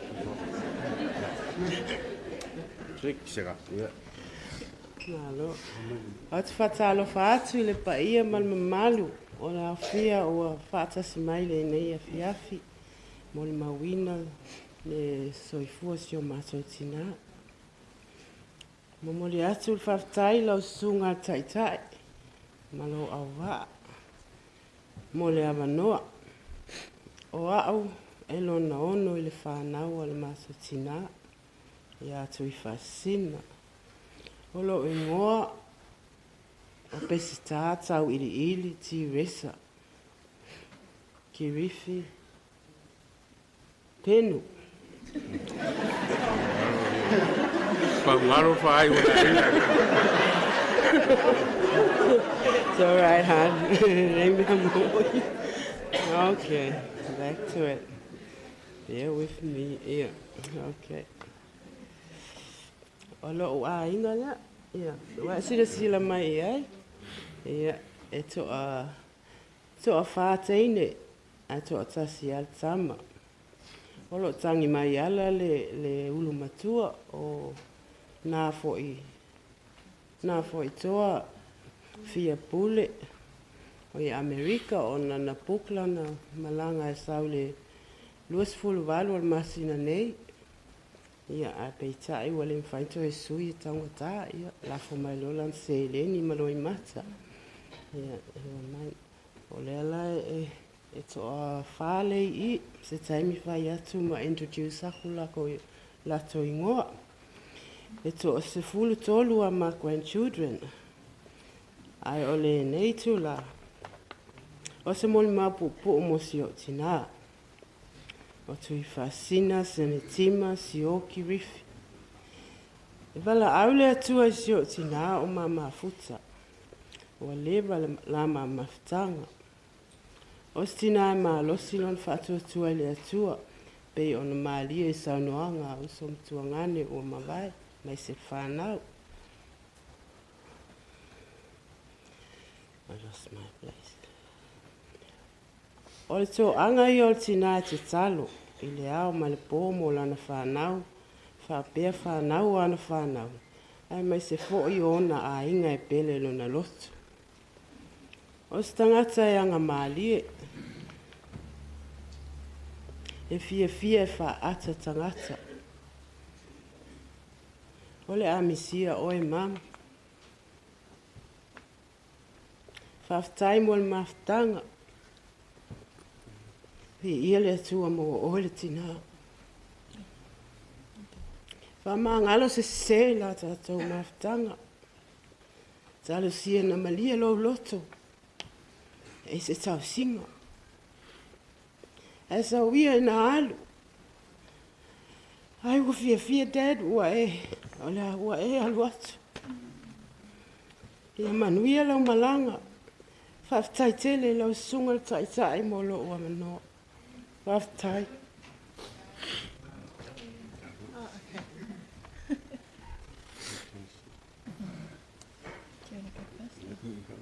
Okay. Hi, I'm I'm number 2 of Vista Teresa's children. Just want to honor the Lord and also our pastors. Thank you for the service today.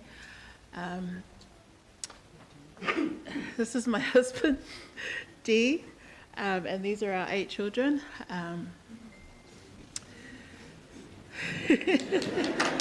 Yeah, they're all his.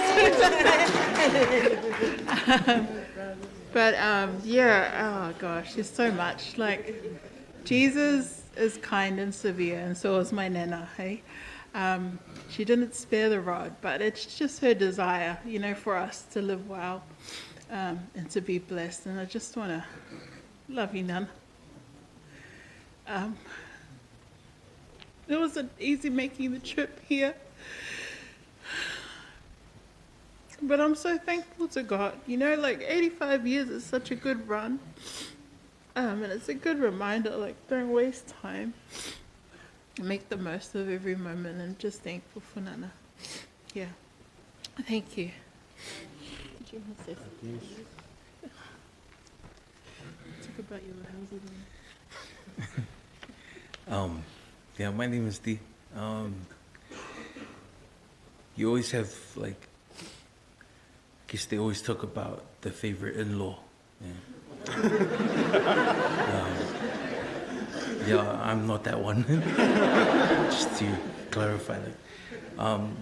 There's something about when you first meet and encounter someone for the first time. Unfortunately, I saw Nana's face upside down.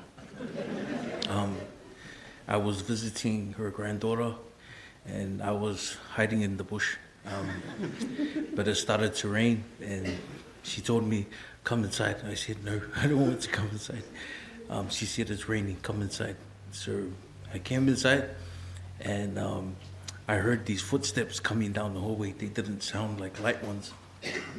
And I tried to hide under the bed, but whoever's bed it was broken. So the bed was like that, and I was trying to go underneath just to hide because I was afraid. And I looked up, and Nana was looking down at me.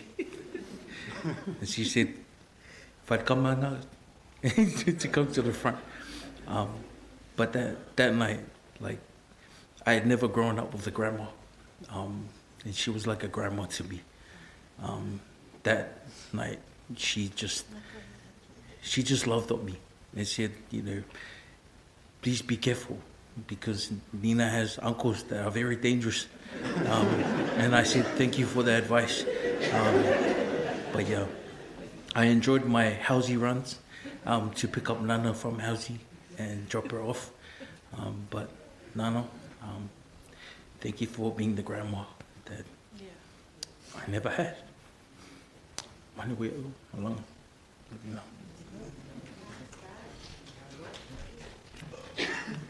Hi everyone, my name is Natasha. I'm the third child, the middle child of the family. I got to know Nana for a few years. I was born here in New Zealand before I moved away to Australia. I didn't get as much time with my siblings and first cousins with Nana, but in the last couple of years I did get to see her whenever I got the chance to come to New Zealand. And no matter what, like, even though I couldn't speak or understand the language, you could always feel the love with Nana. And I think with all of us grandchildren, we all, I think I can speak for everyone, we all had a personalized like love with Nana, our relationship with Nana. No matter if you spent the most time with Nana or the least, we got to have that feeling of love. She just radiated love, motherhood, everything with Nana. But yeah, thanks for that, everyone.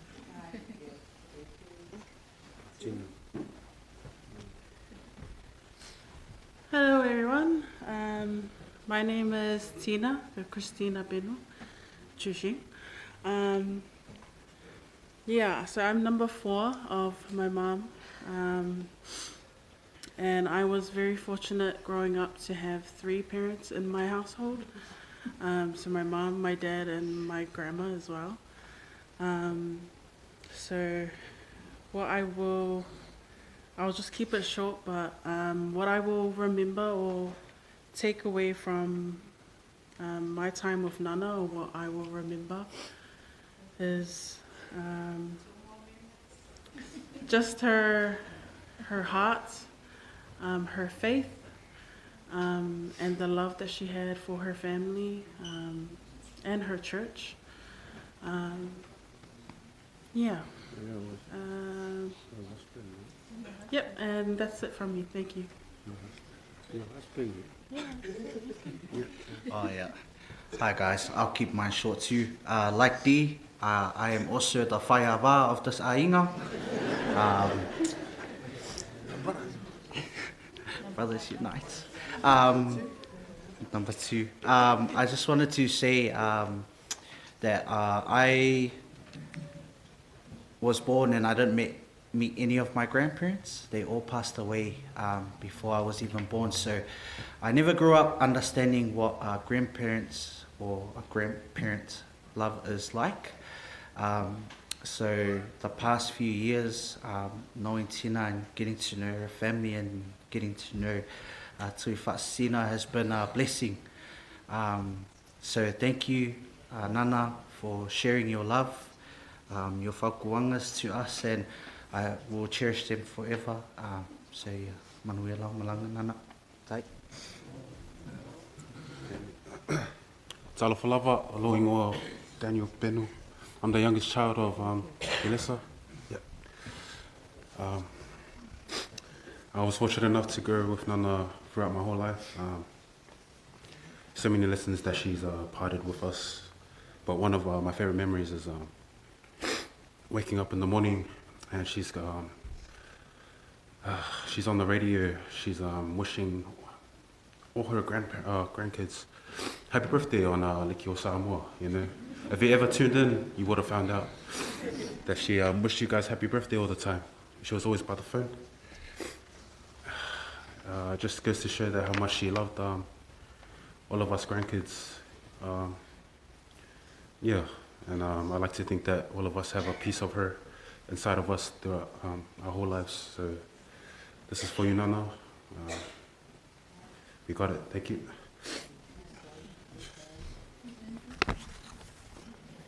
Lera fasol malo na varon sai le te poinga nei tula ala se fasol mai a fa ele leanga nei a inga fa mo leanga le ya e tau tuare ngor tamti. What's your name? Julia.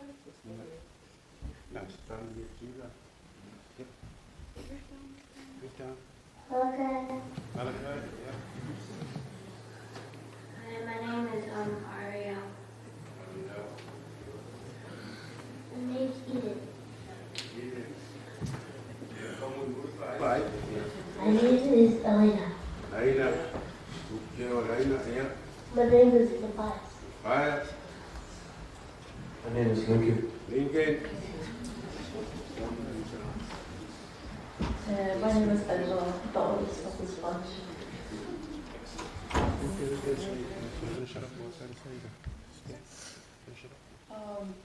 I'll just, when I heard the news about Nana, that was one of the memories that came to mind, and something that I cherish. The way that she used to, sorry, when I was younger, when I was really little, I used to live in here before we moved to Australia. And the way she used to, I used to sleep with her and she would fulfill my back. And it's more the feeling that attached to that memory that I hold on to, because it's that kind of unconditional, that grandmotherly love, that security that I felt with her, and I always felt with her. And I think the same what my auntie Tosh said, that no matter how much time you spent with her, there was that kind of love that you felt with her, and just grateful. Unlike my siblings, a lot of them didn't get to spend a lot of time with her, but I'm so grateful that I got to know her and grow up with her, and we're just so grateful for Nana's life, and we love her so much. We love you, Nana. Thank you. Marolo sa ole mo tua tele ora mo maulo no sa ne fa ole ya te umale talanga ato tinale awa walo fatu le tato tapo inga nei tula amu ye la to e fata tsadi le awa faman we ina ila to si fora to apa o pe aetu tau fetuli ai le vai sa vali ai le tingaina ia manuia la maranga mam alo fatere mo oe faftai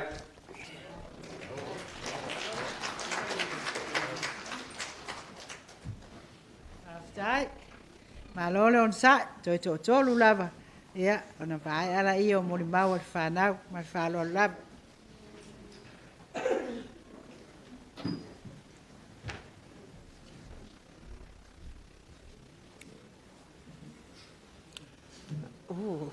Elele atua. Yaso malava. Yeah, praise the Lord. If I sang I o matai mau. E o mai ai lo so swan. O lo so swan e mai ai o vale. Le na fai lang mal lang. Ia o lo ngo ane vili. Ki-Wi-Fi. O tatono o mato ainga e sila fia umba au sa fatea. Sa fatea le usolo tina o lo no so ale ya sa to foi pu manga mu papali. O ia la le sa la ia ta sia mai ai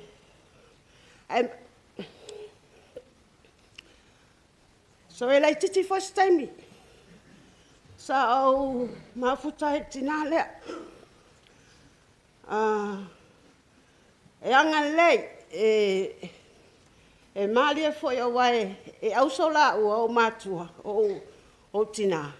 Ia a fia e lua fa manuyanga a fa pe foi o se foi au ia e lua foi o tengia. Ia. O wai a le fia foi se o tina ia te au ia ua pe whatever ilo na uso. Lo tina mo. Ia no latu le ile piki mai e lua foi o tengia mai ai o tina mo e mal tina fai. Yeah, so in a way I kind of have the best of two worlds. Yeah.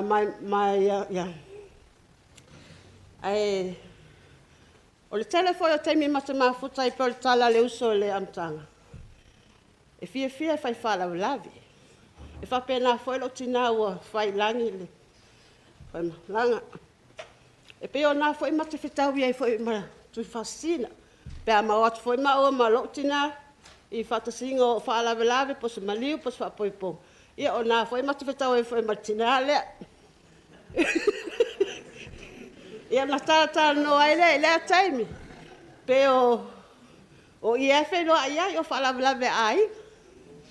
Po asfana. So when I was 19, that's the first time I came when I came over to New Zealand. My adopted my mom. So I called my adopted mom Tina, and everybody knows her by that. When I was 19, for my Tina, yalo New Zealand lo for my Tuifa'asisina. So I came over for the first time and I spent Yeah, I came over and I spent the first time with my real family, my real biological family, in 1985. And she, because my adopted mom, my tina, she's a good, she can bake anything, any cake, wedding cakes, all sorts of, on my first night here, Tuifa'asisina goes, "Ya la fai meska ko puling." Po se pai fa malmoli. O lo tina e poto e mea na. O awe taste. Paunga le mea e fai a o le taste. Ele lo e a o peuma, yeah. So in a way, I was so grateful for that time when I came and spent with Tuifa'asisina and all my siblings. And I learned a lot. And I know that God created that opportunity for me. And because they're sisters, they're similar in ways. Le olanga fa lotu, olanga fa leka, ya inga ye fa pe fo ifa now. My mom never say anything bad about each other. Pawala tala, ye tau si fa lelo tina. Ele ya vatu oe e te fati ngai lo uso. So that's what Tuifa'asisina always advised me. Yeah, lo fa lo tina. Ele ya vatu oe ilo uso e te fati ngai. So, you know, she always says that. So I love you, Nana. E mo ele lawan mafutanga tatonu. O lo e sila fiena lo nganga. O le hao te whaia lau. Mena awa i o lo whai. I lo uso. Na e whai mea lo whai ia i wai o lo tina le tasi asian tam. E tō lua o tuangane. Whale awha a riu papali. Mati umalu. Sau leonge papali o whanau la lea lo tina. A tina. Ia, sa whamtalanga pupu lea ai sila fiena o mātou umai tasi wai o siblings umai a mātou. Ia, to whaso i fua. Manurewa.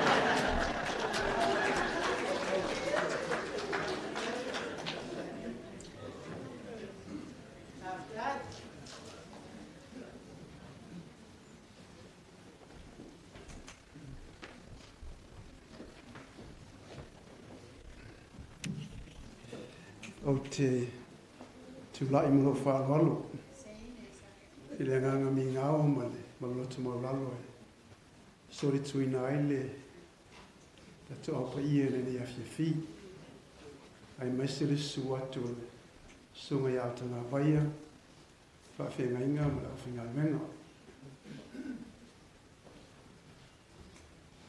Wa o Siō-Kirifi, number 8. E to onole e mai whanau, i e to tolu e leo tau mai, au to tolu leo i mātou mea whiawhi. I am mindful of this day, which is Mother's Day. And I'm grateful that you're here to celebrate our mother and to pay your respect and your love. I want to tell you, each and every one of you, thank you. Thank you for your prayers, for your love. Thank you for being here tonight. Thank you to the wonderful words that were given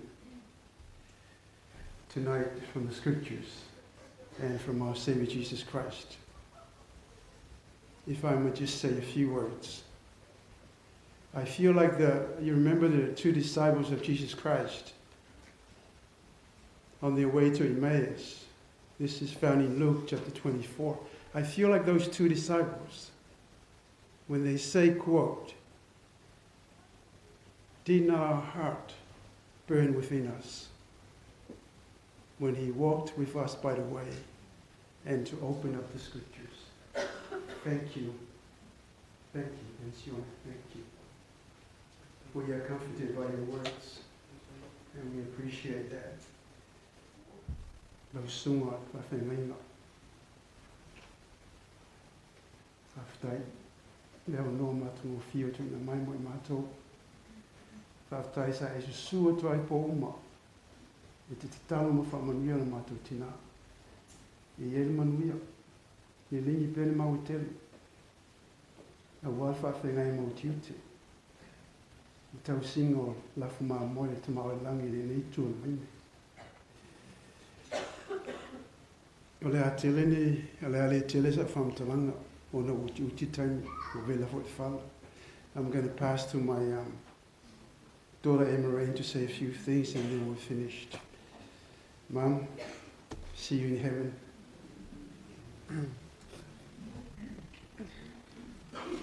Good evening, everyone. My name is Emma Rain, and one of my core memories of, I guess my core memories as a little girl, we were in Brisbane for a Kirifi Christmas, and all the grandchildren, great-grandchildren, her children were gathered around, seated on the floor, and Nana was speaking to us, because that's what she did. She speaks to us.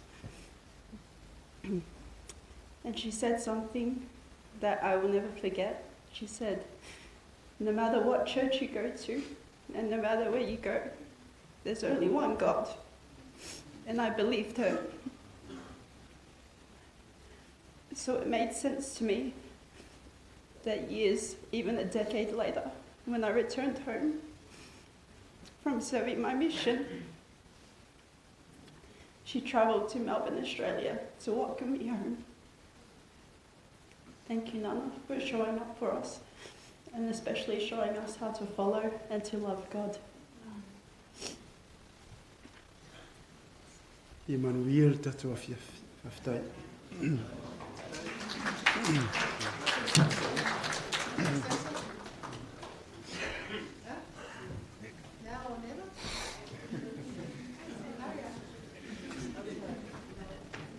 Pāturo watu au reto atau no mai.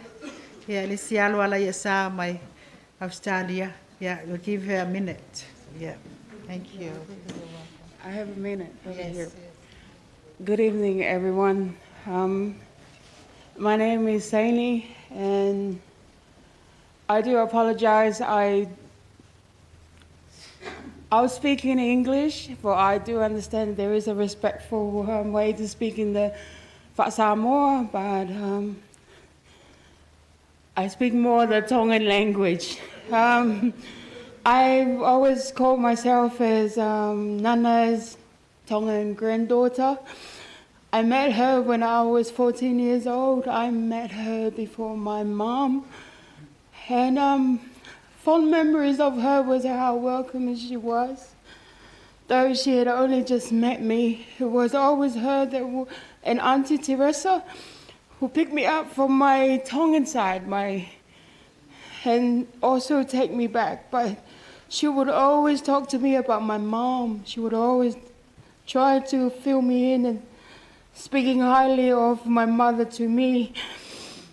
So Nana, very, very warm.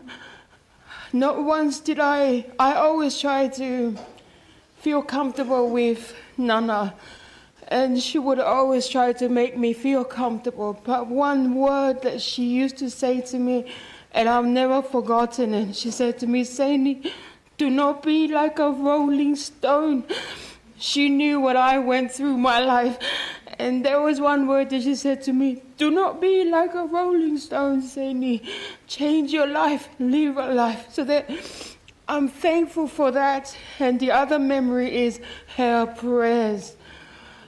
Every time the grandkids were over, I did not know how to speak Samoa nor understand the Samoa at the time.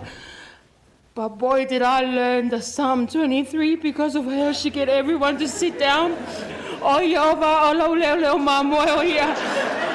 I would explain it. So I am truly and utterly thankful. This is my last Nana. And you know, I guess it's only just sinking in now that she's the last.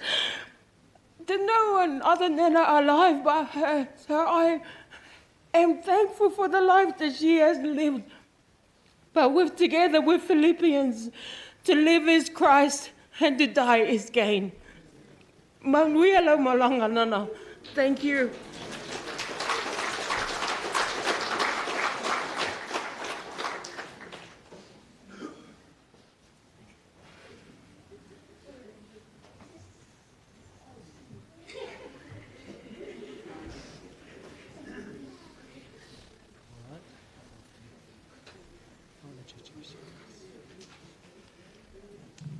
After lava Monansa, yeah. I'm the youngest of this family. And as my sister always says, I'm the baby of this family. Yeah, Siō-Kirifi, Senetima Leatalua. And our son, Lopi-Kirifi. And I'm a Senetima Leatalua Siō-Kirifi. I'll let my son say something because my wife's too emotional to say something about Nana. Then I'll finish it off. My name is Kirifi. I'm the only child of Leatalua Siō-Kirifi.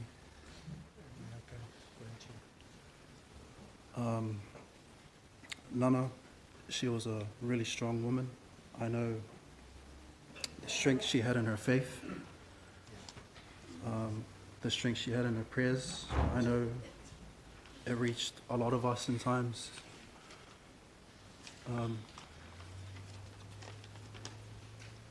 What I remember of Nana, same as Daniel, was I used to go over every weekend, every morning, really early in the morning. I could hear her praying every morning. I could hear the radio. She'd tell us to get up and come eat some breakfast. One thing I've taken from Nana is my strength in God too. And I appreciate what I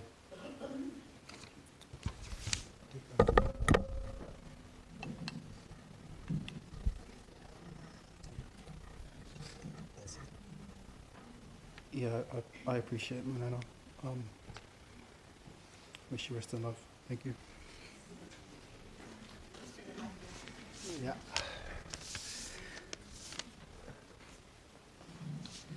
Seve is my name on my dad's side in Eva. Leatalua I was named after my great-grandfather. Scientist, there's an odd one. My dad, as you all know, is a teacher. So he named me after one of the historical events. The first man landed on the moon. And I landed in Mototua, a PR hospital.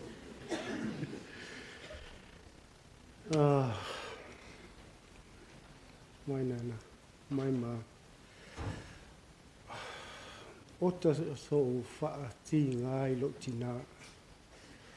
All I do was gave her pain when I grew up.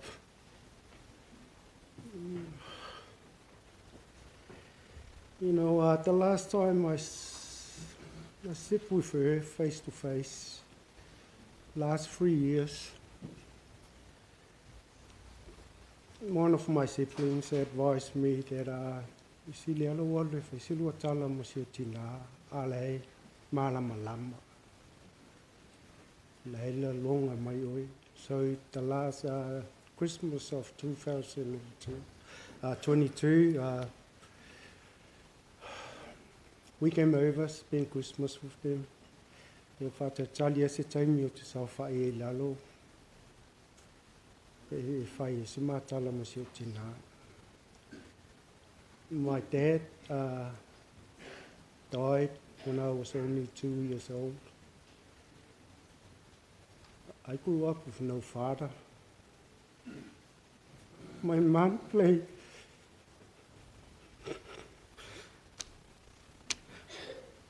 dad and a mother to me. Really, I saw a role model. So I was,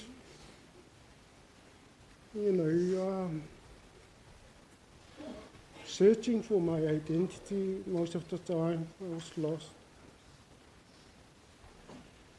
All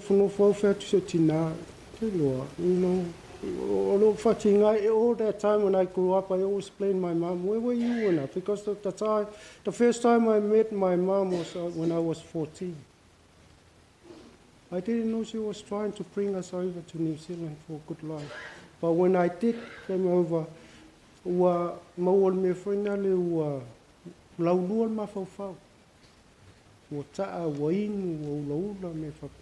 when my mom told me off, tried to straighten my life, I used that as an excuse. Where were you when I grew up?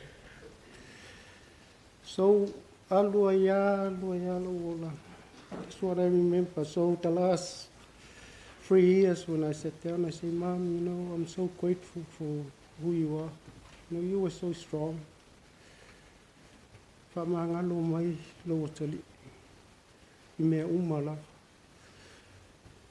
She had her own demons to deal with. So my mom, if sa oai le upulea o te whanau so o ia, e paulea o le alofa, e whaatusa, e le alofa o tatou whaolo Yesu Christ. All this time, she just look at me and smile. So, umana, whai e ilo, whātou e senga. Ale pupula mea i lunga, whai mai, whai whaleilo a inga. Alofa si o tō lua, mo si o watali. And I want to ngalo, te talo le atua. So, I'm a strong believer of there's power in prayers. Ona lea, wa matafo no te talo molo watali, and my grandson. So thank you all for coming. La nonga lava loto tele e tō a whio mai, masu mai. In the name of Jesus, we pray. Amen. Amen. Paftaila.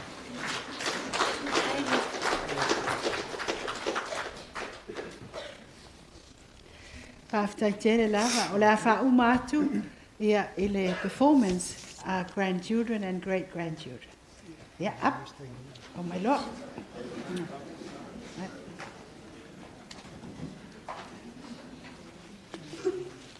O mai vaenga le. Tango se si ave mele tua. O le madio le mato tina. Mana tala e fai mai. A fai la se tala foi na ala fai mai. Tau tala o ile tanga ile mena e fai. A tau tala foi se tangata e tele e fai se tangata. Era e madia na awa onga. Laina iluma I as we practice. Yeah, come on, everyone. Yeah, tuilalo, oilalo. Nah, the last step. Yeah, and then the other line. Yeah. Come on, boys. Come on, boys. Leo tele wa ilo. Rain, fair rain. Do you want to do the piano for Give a Tune?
are Nana's grandchildren and great-grandchildren.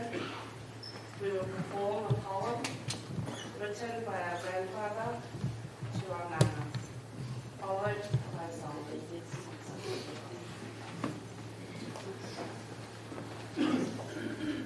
We will now recite our Papa's poem to our Nana. The name of the poem is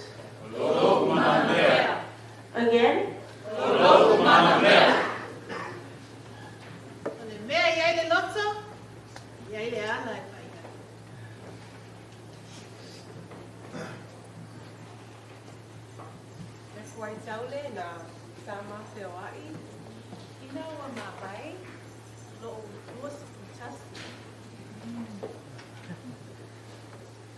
Sa mo pea lava pea lo loto. Fa lupe o kama.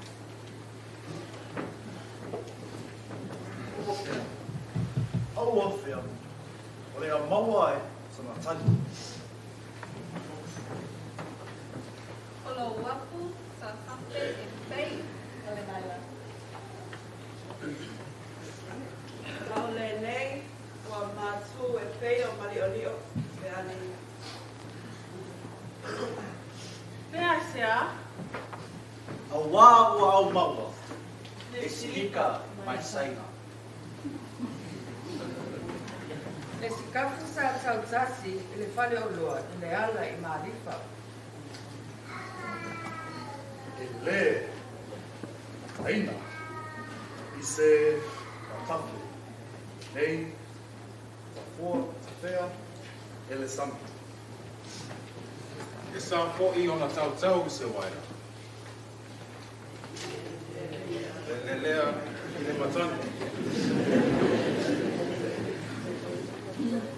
I le soloina ai, lo'u a fu. Nei, i le lea, tiai.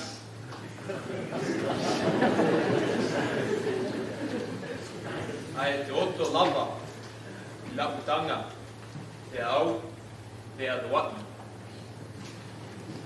O lono tau, e leo se maka, mai sia mani. O lema lo, o enge lani. Tai hane koe, e ta la Samoa ua tua tasi. E awa, o Senetima Leatalua.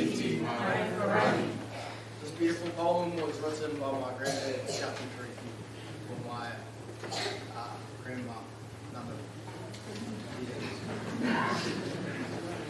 Thanks for the game. Well played, Nana. Maloka alo. Go the Hurricanes!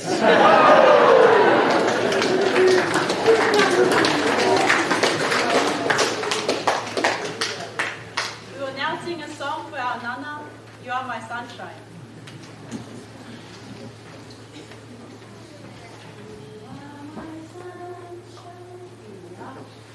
You are my sunshine, my only sunshine. You make me happy when skies are gray. You'll never know, dear, how much I love you. Please don't take my sunshine away. The other night, dear, as I lay sleeping, I dreamed I held you in my arms. When I awoke, dear, I was mistaken. So I hung my head and cried. We missed you and your jokes. We also miss your socks. Importantly, Nana dear, we want to thank you for raising our soul with your prayers.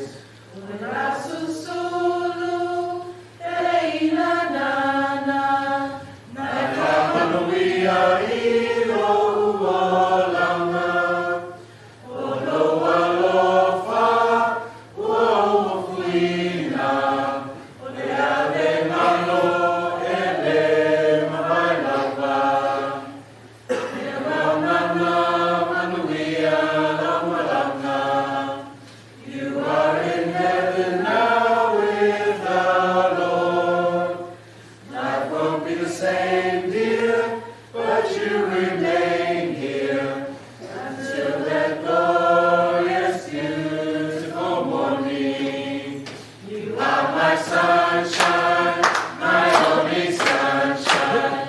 You make me happy when skies are gray. You never know, dear, how much I love you.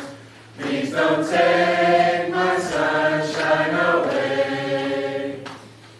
We miss you and your jokes. We also miss your, funnily enough, snorts.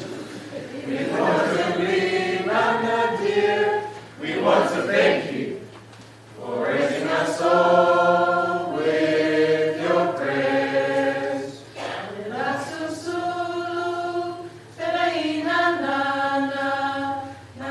Manurewa lilo uolanga, olo alofa, ua fuina, oya lenalo ele mailava. Farewell nana, Manurewa malanga. You are in heaven now with our Lord. Life won't be the same, dear, but you remain here until that glorious, beautiful morning. You are my sunshine, my only sunshine. You make me happy when skies are gray. You never know, dear, how much I love you. Please don't take my sunshine away. Please don't take my sunshine away. Thank you, Nana.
Ia awhape e nisi muli mau, ia nara toi se 10 minute, mai aroa. 10 minute, pe e se sui re karisia, ia pe e nisi e fia se muli mau, ngara se 10 minute. Se 10 minute tar fitu, ia, pe se muli muri, pai uror tato sauninga ne ia fiafi. Ia, tina lea.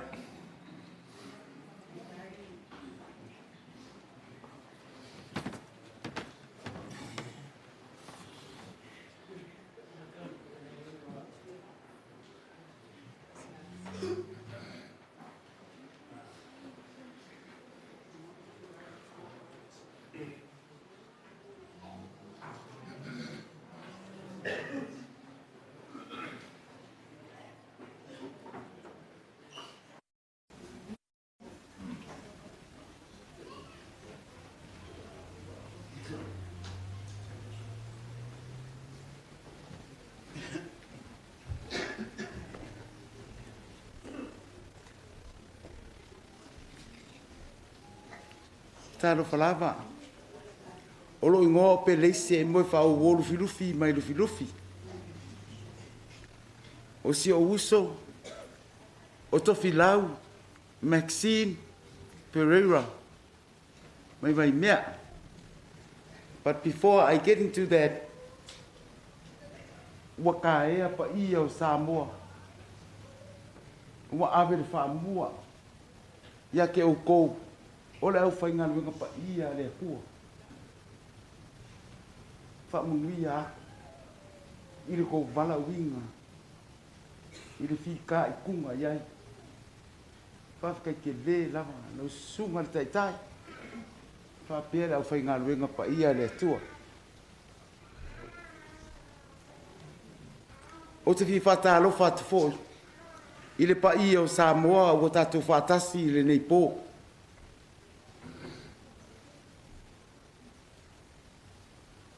I le pa ia i atu mua mapule i tu awa la taua i ngana tai ma le wa afunti.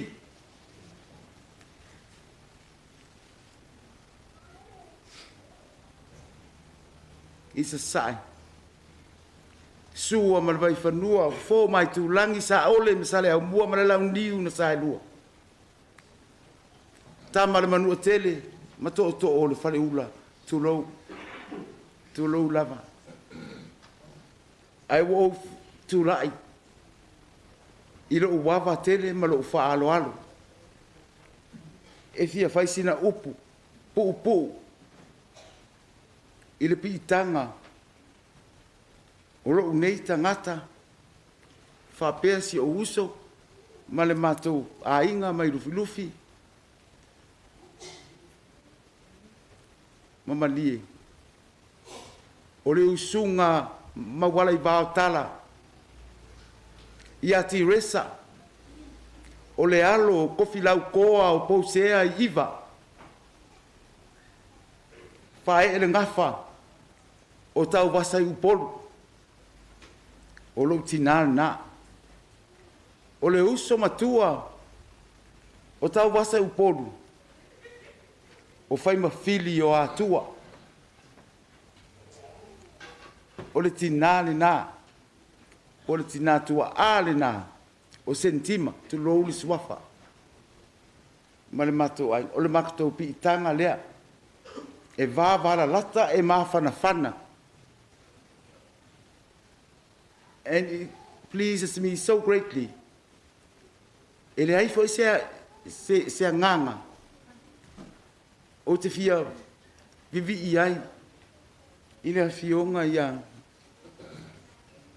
Tuifa'asisina Senetima. I prefer to be personal and call and address them Senetima. Nanga e kele Senetima le matawai. As you all know. Yo Kiona, Peseta Kiona, and all of them. So it's easier. It's personal. As I always do in William Shakespeare, I did not come to praise her, but to bury her.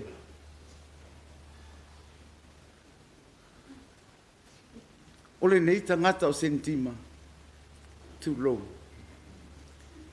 We go back a history together because nga ola I kiki mea se too low. E kele nga mao malo ki ngā o tau wasa upolu. I whaaraulawe uma e whai, I lona ainga. Tau wasa upolu was my grandmother who raised me. Ia, el merale makeoa ia. And how I came to know about her so many families. Malie. O satu paitea le au asiaka, whale ula, I le au ke lea.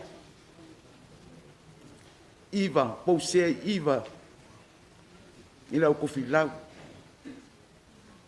O se fia ngā tele, o se awa o ngā tele, mo ita ia. Tā lo whai I le tele o le mātou wa ainga. E le malama. E pei fo o si o uso nei ato filau.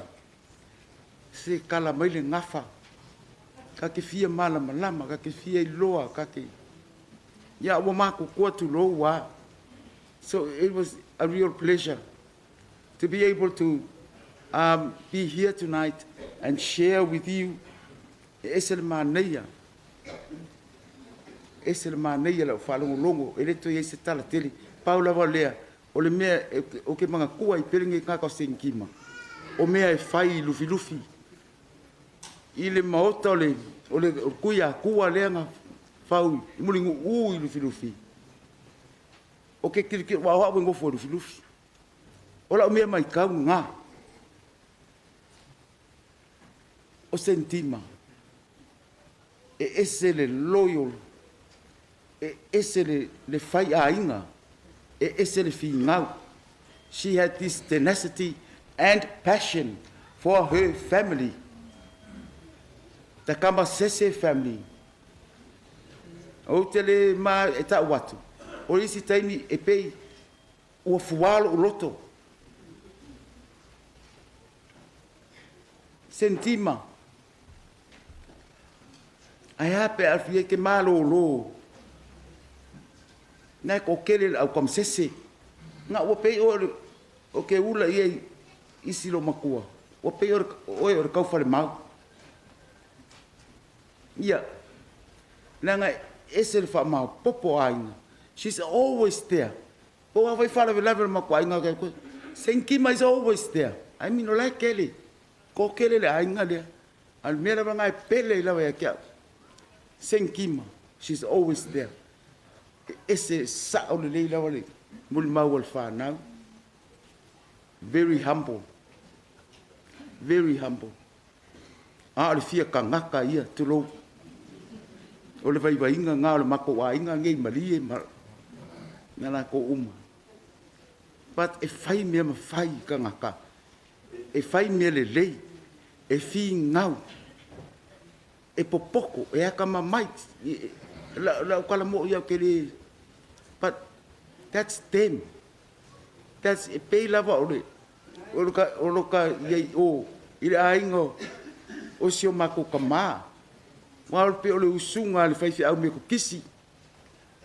E suafa ia fa ma kwa ingu mai lei fi nau. Ia ka wasa i upolu. Fa ere ngafa ma ko ngei mai lufi.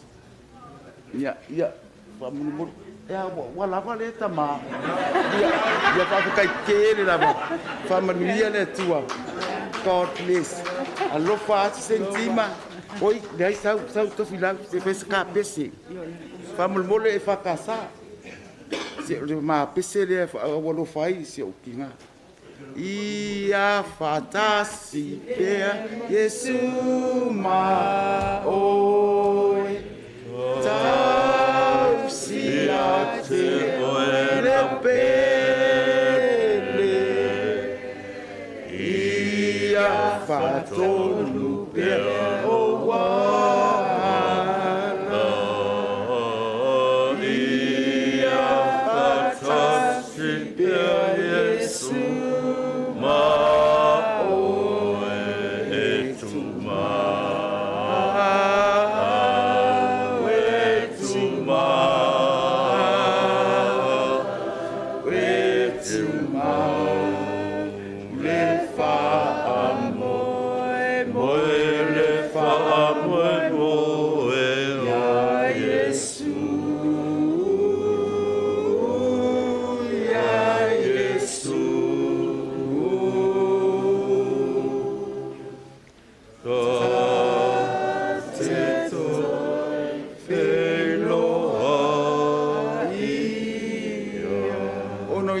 Amen.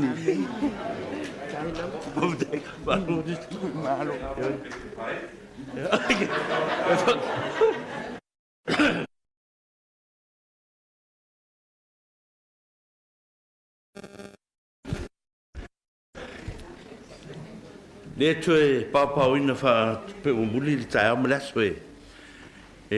Si la fia me aso fa pene. Ya, nunu atula e fa tini o te sala. O tula ia tu. O e tatia o le o ia swafa le ainga nei. Manele.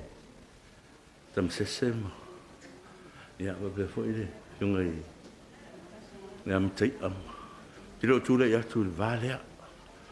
A te tula ia tu le va ma uia ma lo matua ma tu ainga ma tai mia tele sa. E no foi nei he o sa mo o i Dunedin e asia se te lo mo nei o ro i puale sa fata tele mtang e to ai vai tu ai ngola ingane e sa fa te te mi malta o mala e o nei umi e o le la ve to no de si vale o lo mo nei ya de sa ta ma wa tu e i alu filofile Lo matua leo le, tu la fale leo. Ia tamasese ma le meitua le. Mi le taalo a yese si. A le ia lo matua nei matou me fai. E le whatau nuina stelo mea. O le pomoni lava le whamtalatu. E tō te o nei aingo le aingo ta maitai. E le eini matai tu la fale stele sai ai. A lom tuan nei van ne ar swafa Tuifa'asisina ma le swafa pesta. O la ui e lua whai ala ainga nei tam sese. Ia o le tala sa o le tala lea. O maota i vai tō whanga i nofoali i ma le maota i sporata. O ia alo matua i e tō lua me se lom tua lea. Se lom tua lea e. E le... A le maria fwere lom tua lea. Ia. Ne te ufa maununga le whainga le tala. A mea ai e whatua le lom tua lea le fo e murimuri ia. Swafa ne ainga le potam sese. Te leo me whai. Ma whatau nuina o mea. A le e lom tua lea le... E le toa le mawha o whawol to ina lea. Vai ane lava le fionga. Le toa. Langa o le sa whai i. Sa whai i le susia ma le tamao ainga. O le uso le tō rua. Pestama. O Tuifa'asisina. Ia. O tala ia e... O le tangata e... I ri te i roa atu e... Is a silent woman. She has that in her. And it's very, very, very quality. E o le... Te rei lo whamatala. Ai o le tala le e whamatala tu. O poutu toa le o le. O le ngā ruenga le ainga le ia. Le o te tā ua. O le lomtua le. E ia nisi tu rafa le o le matua inga tō tele whare awha o ai. Tōs ia. A le ala. Ki le mal tala o te lo matua me whai. Ia nā lufa bena atue. Whai tō se tala e mori mawina i le. Le susia ma le tamao ainga ma le wha moe moena. O netina. A utusia, nei te nofo mai ai tō langa. Le whatau tau noma nevo e au na lo. A nofo e tau whai atu se tala. Wha o popo i nei mawhau ngai au alofa i le tinarea. Ia maali lia ri i le au fia nei. Ma le fwoi lau sunga le ta mawhai whiau. Langa lotu ne lotu whale ainga. Io e. Si whai atu a mātou tala o tōra le i hoi le ainga mātou. Ia wha madi atu. Si whai atu peana e mātou tamai tala i e awanga lima i le. Ai o nei mawhau whaunga i a sa tusi. E au alofa i a Tuifa'asisina. O lea ua sina le ngaru. Ua ta pena fo i mea mātou tū i le talu. O Tuifa'asisina.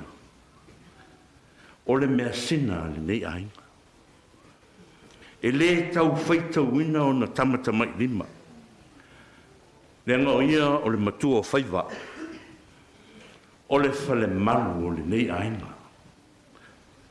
O Tuifa'asisina. E le i ave e sea i le nei o langa ona o se misa.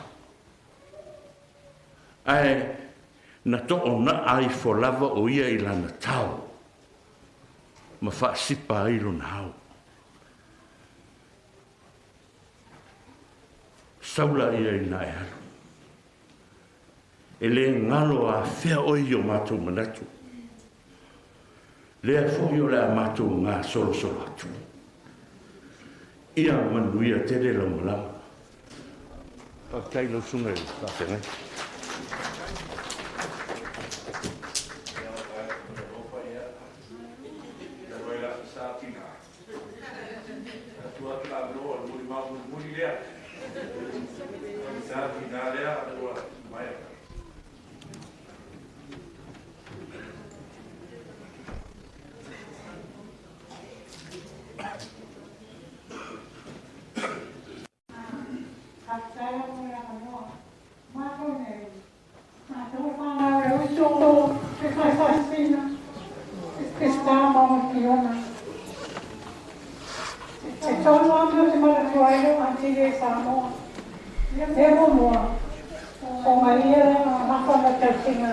O to ina ya a dium whanaringa. Ao ngā rua I iwa. Ao mai mea mai Amerika. Pusa lava pusa mea ai. O sentima ngā whama kai mo pōresi ma saiko. I ngā e ato rā. O sa nāti whati rā. O te roma kongārea. Ranga mwera mai kai mo pōresi ma saiko. Ia mā manera mā kongārea. Mai o pōru. Whai roka maiki. Me mo mua ai ko inga. Ai lo mā ko rai. Ka mako kofu ale se mea pōresi mai saiko. O ha mā mai e saino e lumo kua o Filipino. E se mea whamango e lumo kua. A mofo me whamakala yaso o ngā iwa. Kala mai e whai kanaka I iwa. Pero o tanata tauta whia. A mata pina. O tanata more serious. A serious pasasina. O ele ai. Tauta whia. Whai tala mahalie.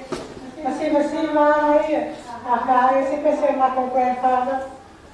A risi o. Manurewa tuo. Te au tu la siva. Taila no Tuifa'asisina. O tangata whamawalai. O tangata humble. A oke aku waro ki ngā. Ai mo whangofo mā kāka. Ai oke aro ki ngā.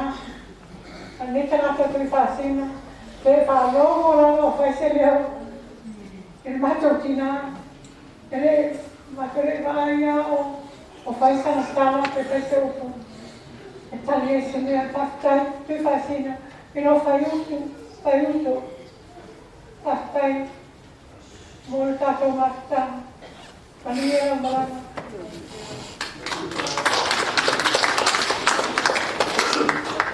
Nōna laura. Nōna laura whenekana. Se backstairs kala I mātua inga o roko inga Jenny.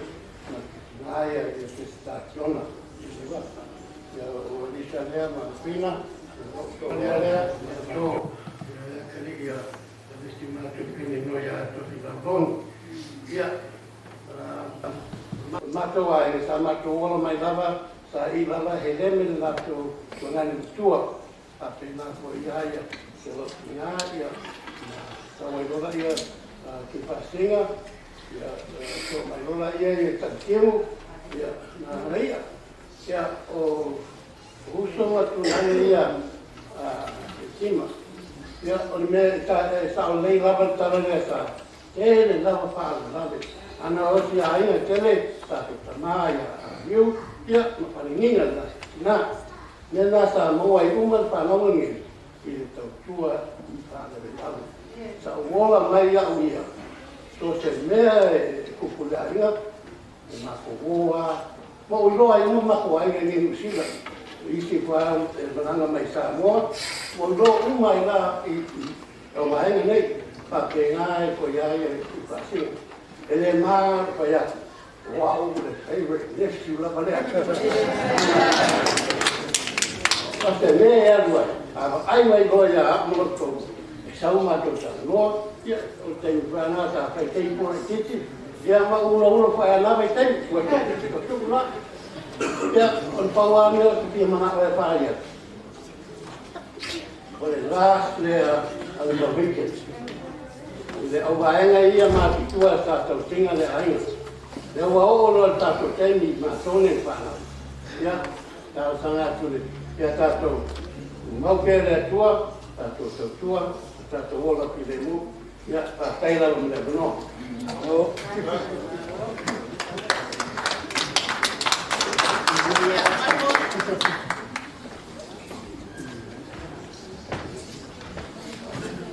Vamos molea.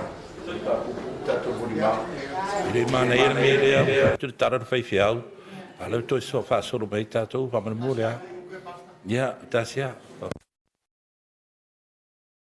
Ja, das war so ist der erste Besuch auf der Reine durch den Salai Sao. Auch ist der Ehrle le whaatonunga le sunga whawhengaina. Leo te whaatulomo whaato e te atu. Talu wai e whainga tāo lai taulaono mai nunga I. Ka talu whaatu whawhenga I atu. Me manu matpa ia o le au kia. Le suai le sunga whawhengaina le au whainga weka pa ia tulou. O tau pa ia sa whainga o la leo o Yesu whakasalanga. O la le iwi, o le ika iwi iwi, e whainga o wina. Te wasala se ngana, na vele malape, i le tātou mawhtanga. Ai amoso le whāo o tau sila fia o loo I mua o wharanginga. O au, o wharanginga, I o lo uso le a whaingasasa, o mā ua le whāngau o le tele ma anga tala levis. E man masiofo I asi lei. Se alo I whaasingo I atuta ia, o le suangani o wharanginga o tua au o le pionga I Tuifa'asisina. Ia nā, a le ala tūlai, o fia whaikon moni mau I le vāo mātou, man no foai man tinaia Tuifa'asisina, o se tinaia lofa, o se tinaia o te whaalonong mai fo I moni mau grandchildren, a mui au tau wele I o lima tōrena I au tau, a o au le tau tala atu, na o iene sasalo matua lea. Fellas, yes.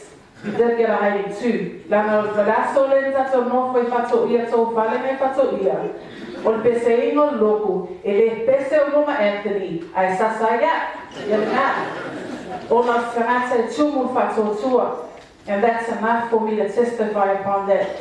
O ia, o se au auna leile tua, e te lea ona fato tua yana. Tuifa'asisina lau fionga. Tafi mala lo whainga malanga, whaatai lo lofa I te maana tala lei, masiofo I asi lei, ai mai se no fo alu, ai mai se foi sātui, tā o tu lava, o loma tua lei, velumpi so sātui, o tamai tai o a ana, I ngā, e se kala fia vai. Le ai, I a whaatai lava, whato te atu, tuma whawhengaina, amen.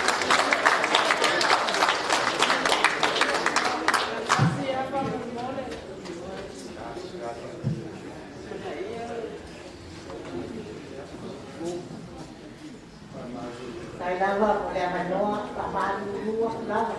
Ungo kuai kai la o ni ka te vai la, ka manu lua ko ki ka na ka ka ka pa ma wala o la ka pa la. Ya se ko ya si sa no ko ni la lua. Ya. Ai pensa fala.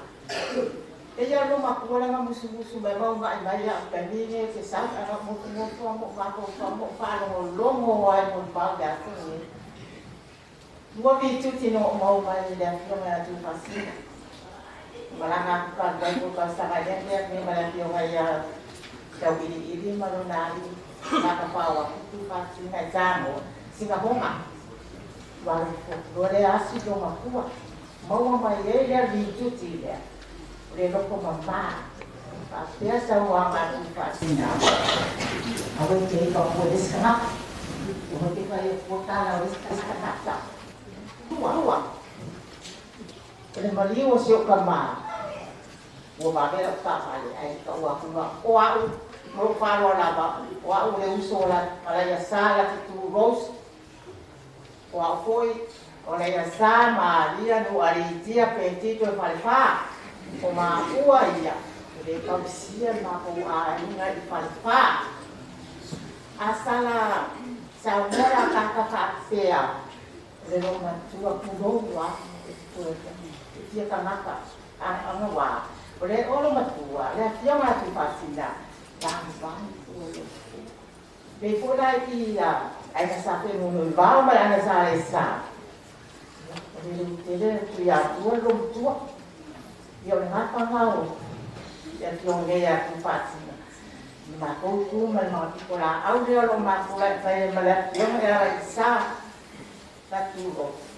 Nga kausia e ma kua aina whae au le on ma tua ko la tionga Tuifa'asisina. Ese le loko alofa. Loto ma walau. Ma kubawa ai mai a o tio Tuifa'asisina. I whae le maliu o Siō-Kirifi. E ama malu, loko mawala, loko maba, yo I tuti le lei na so tuama Tuifa'asisina. Ia si mon ma popo aku le o ma kami. Ia whātai tere lava, o le Manurewa. Whātai mo mo whāma ta mo pie, ia ngā ni whāti. Tere ina le kopi, le kua.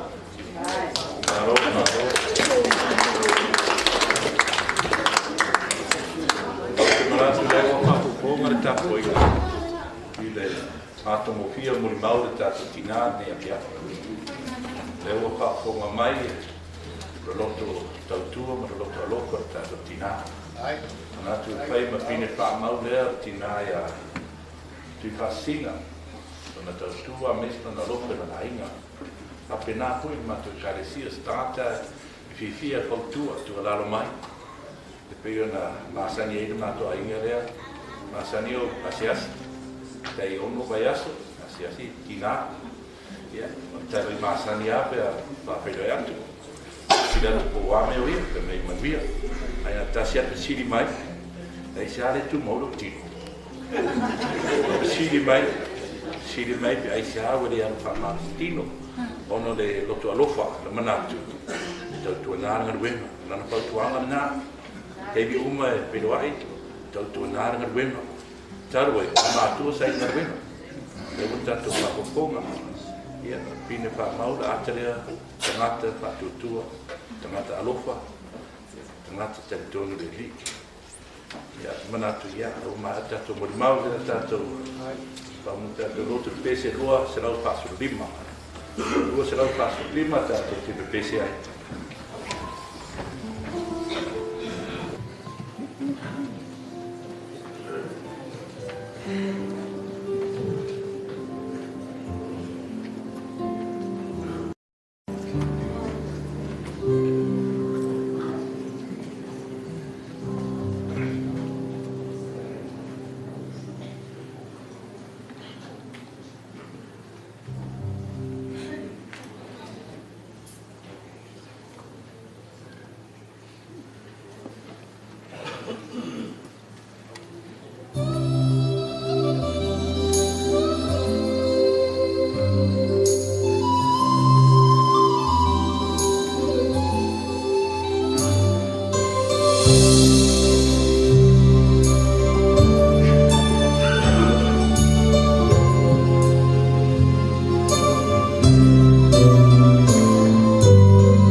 O le upu e whai le kurangi lea. O ke kua le ko. E ka ngai le ngadu. O ke mai whakarofa aku. I le paia lasi o kapua inga i o ngai kuki kele mo ngai kukaurangi. Ai ngange fo le paia o ainga ngarua. Ainga o kupu ma ainga o ngofo, ainga o papa ma ainga ko wha i wha. Ai whainga ka fo i le ainga sa maari e koa ma le ainga sa kaupua. O ainga ngā sa kausi e ki ngā rea. Ai oke, wala ro kurai. Mori aku rea ngā whawhakai. Nau sunga i to ina pensione maro roa kusai fo e upwhala i au. Upwhama whangwhanga. So sangi fo e sunga i whawhengai ngā kusai ma lok whale ainga ringia fiaf. Whawhakai fo i mori mau. Maka ngō fie kusai fo e le so i fua kau kua o ki ngā e mai se fo e rongo fo aro. Au ke wala waku mar whaaroro il pa i or kapo inga ringi kura fiafi. Ua saungia e ki ngā o ngā ruenga, mane rau rau, mane mafukanga ki ngā o le kare sia.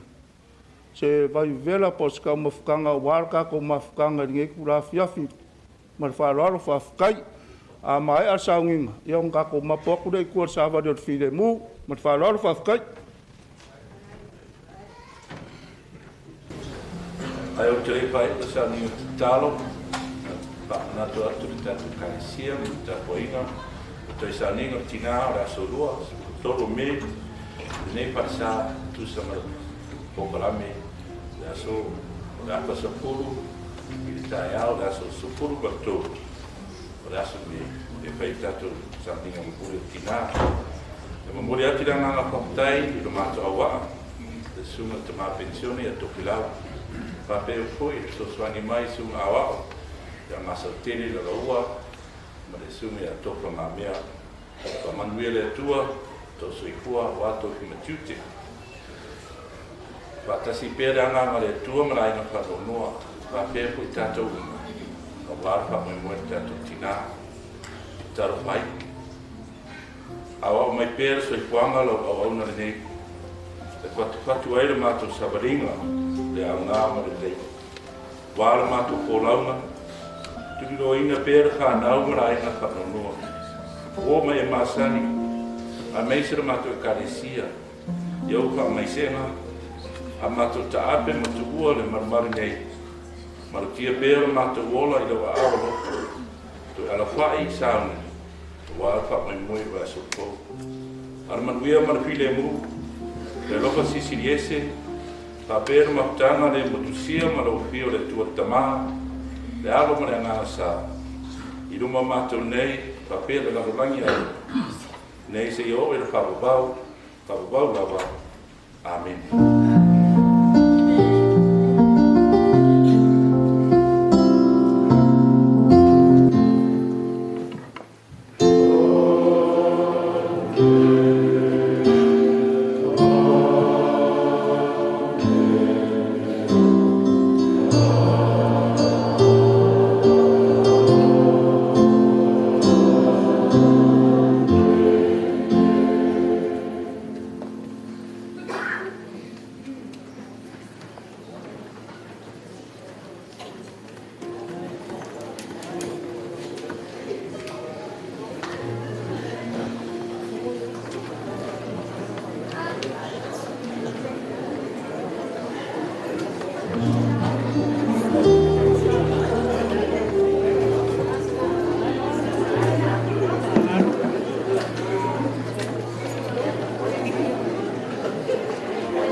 Hao ono whanofo pēr na wao i lo maa inga mana tina le tasi aso.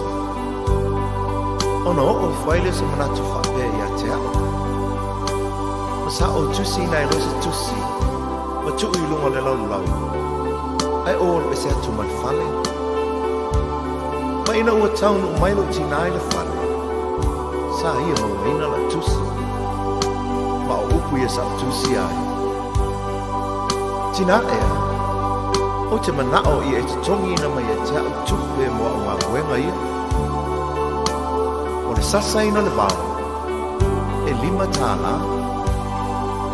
O lo tai ina mai o alala mo le tāwhi i aso uma. E 4 tāna. O lo fuluina o ipu i le tele o taimi. E 3 tāna. O lo tai ina lo tota i tai au uma. E 2 tāna. Molo te wina moenga i tae au uma, e tāna. Ma le au whai, e se furu ma le 5 tāna.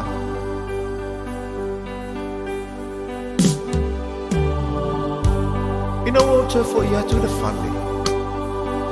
Ua le ailo tina. A o upula nei o langa tusi. Sa o taua veina o ilo manawa i masina iwa.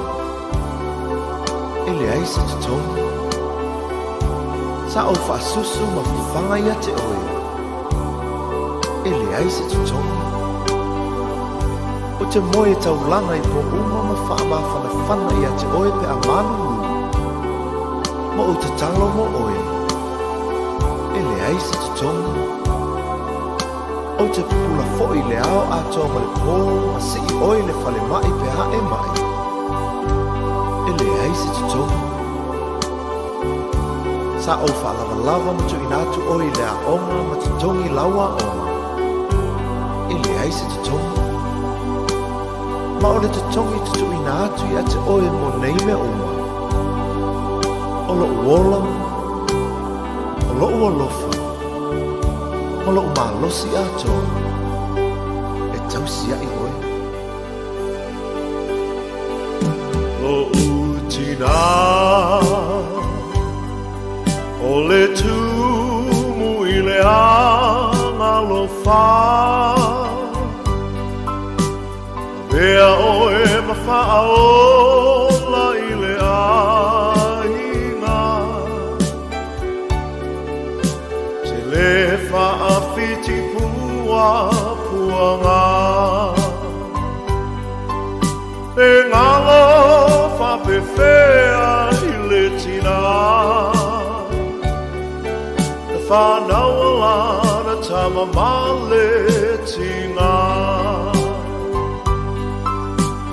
Nā loi matau le alofa. E iona mfonga i teimi o pua puanga. Tai nilingi mai lo manuia i lo utina.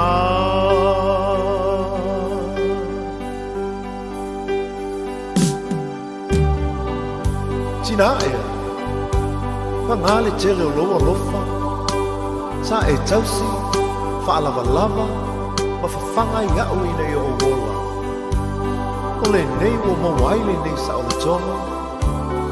Ai pa ngā lea lo ma lea ma lo mai vai. Tina ea, ia ea lofa, wha amanga mai. E lena tai lona lofa. Ai tuina te foi lona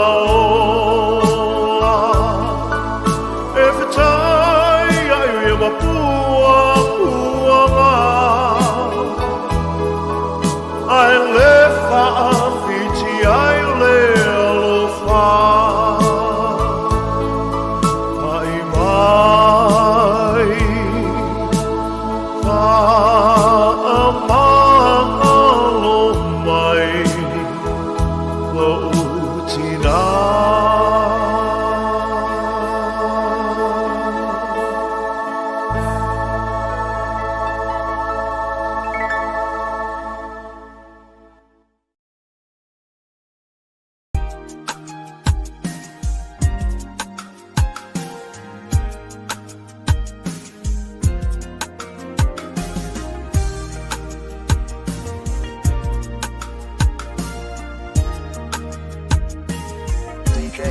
Terminated Remix.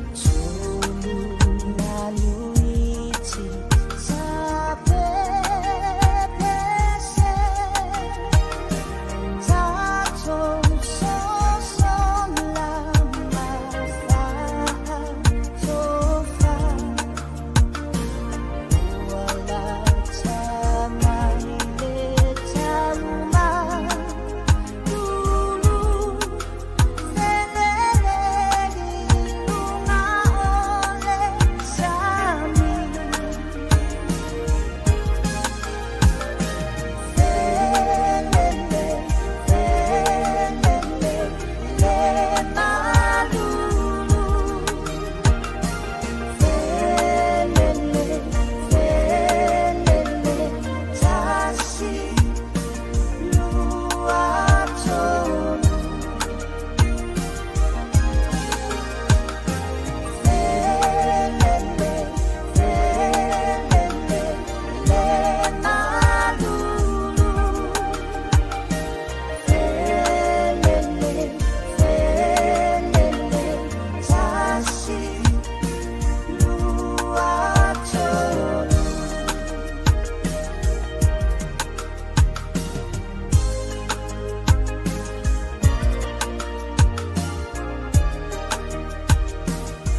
o le vine moni, a o lala i tātou.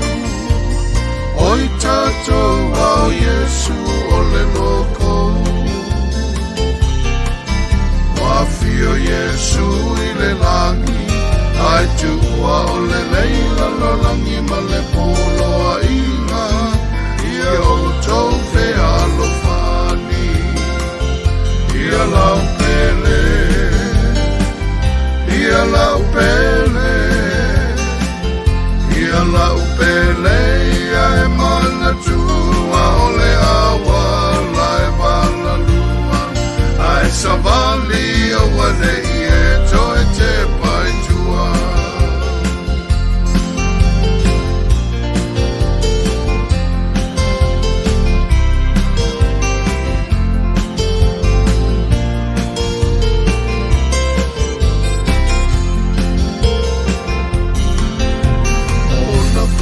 Sele selenga, sa fai ai o le vavena.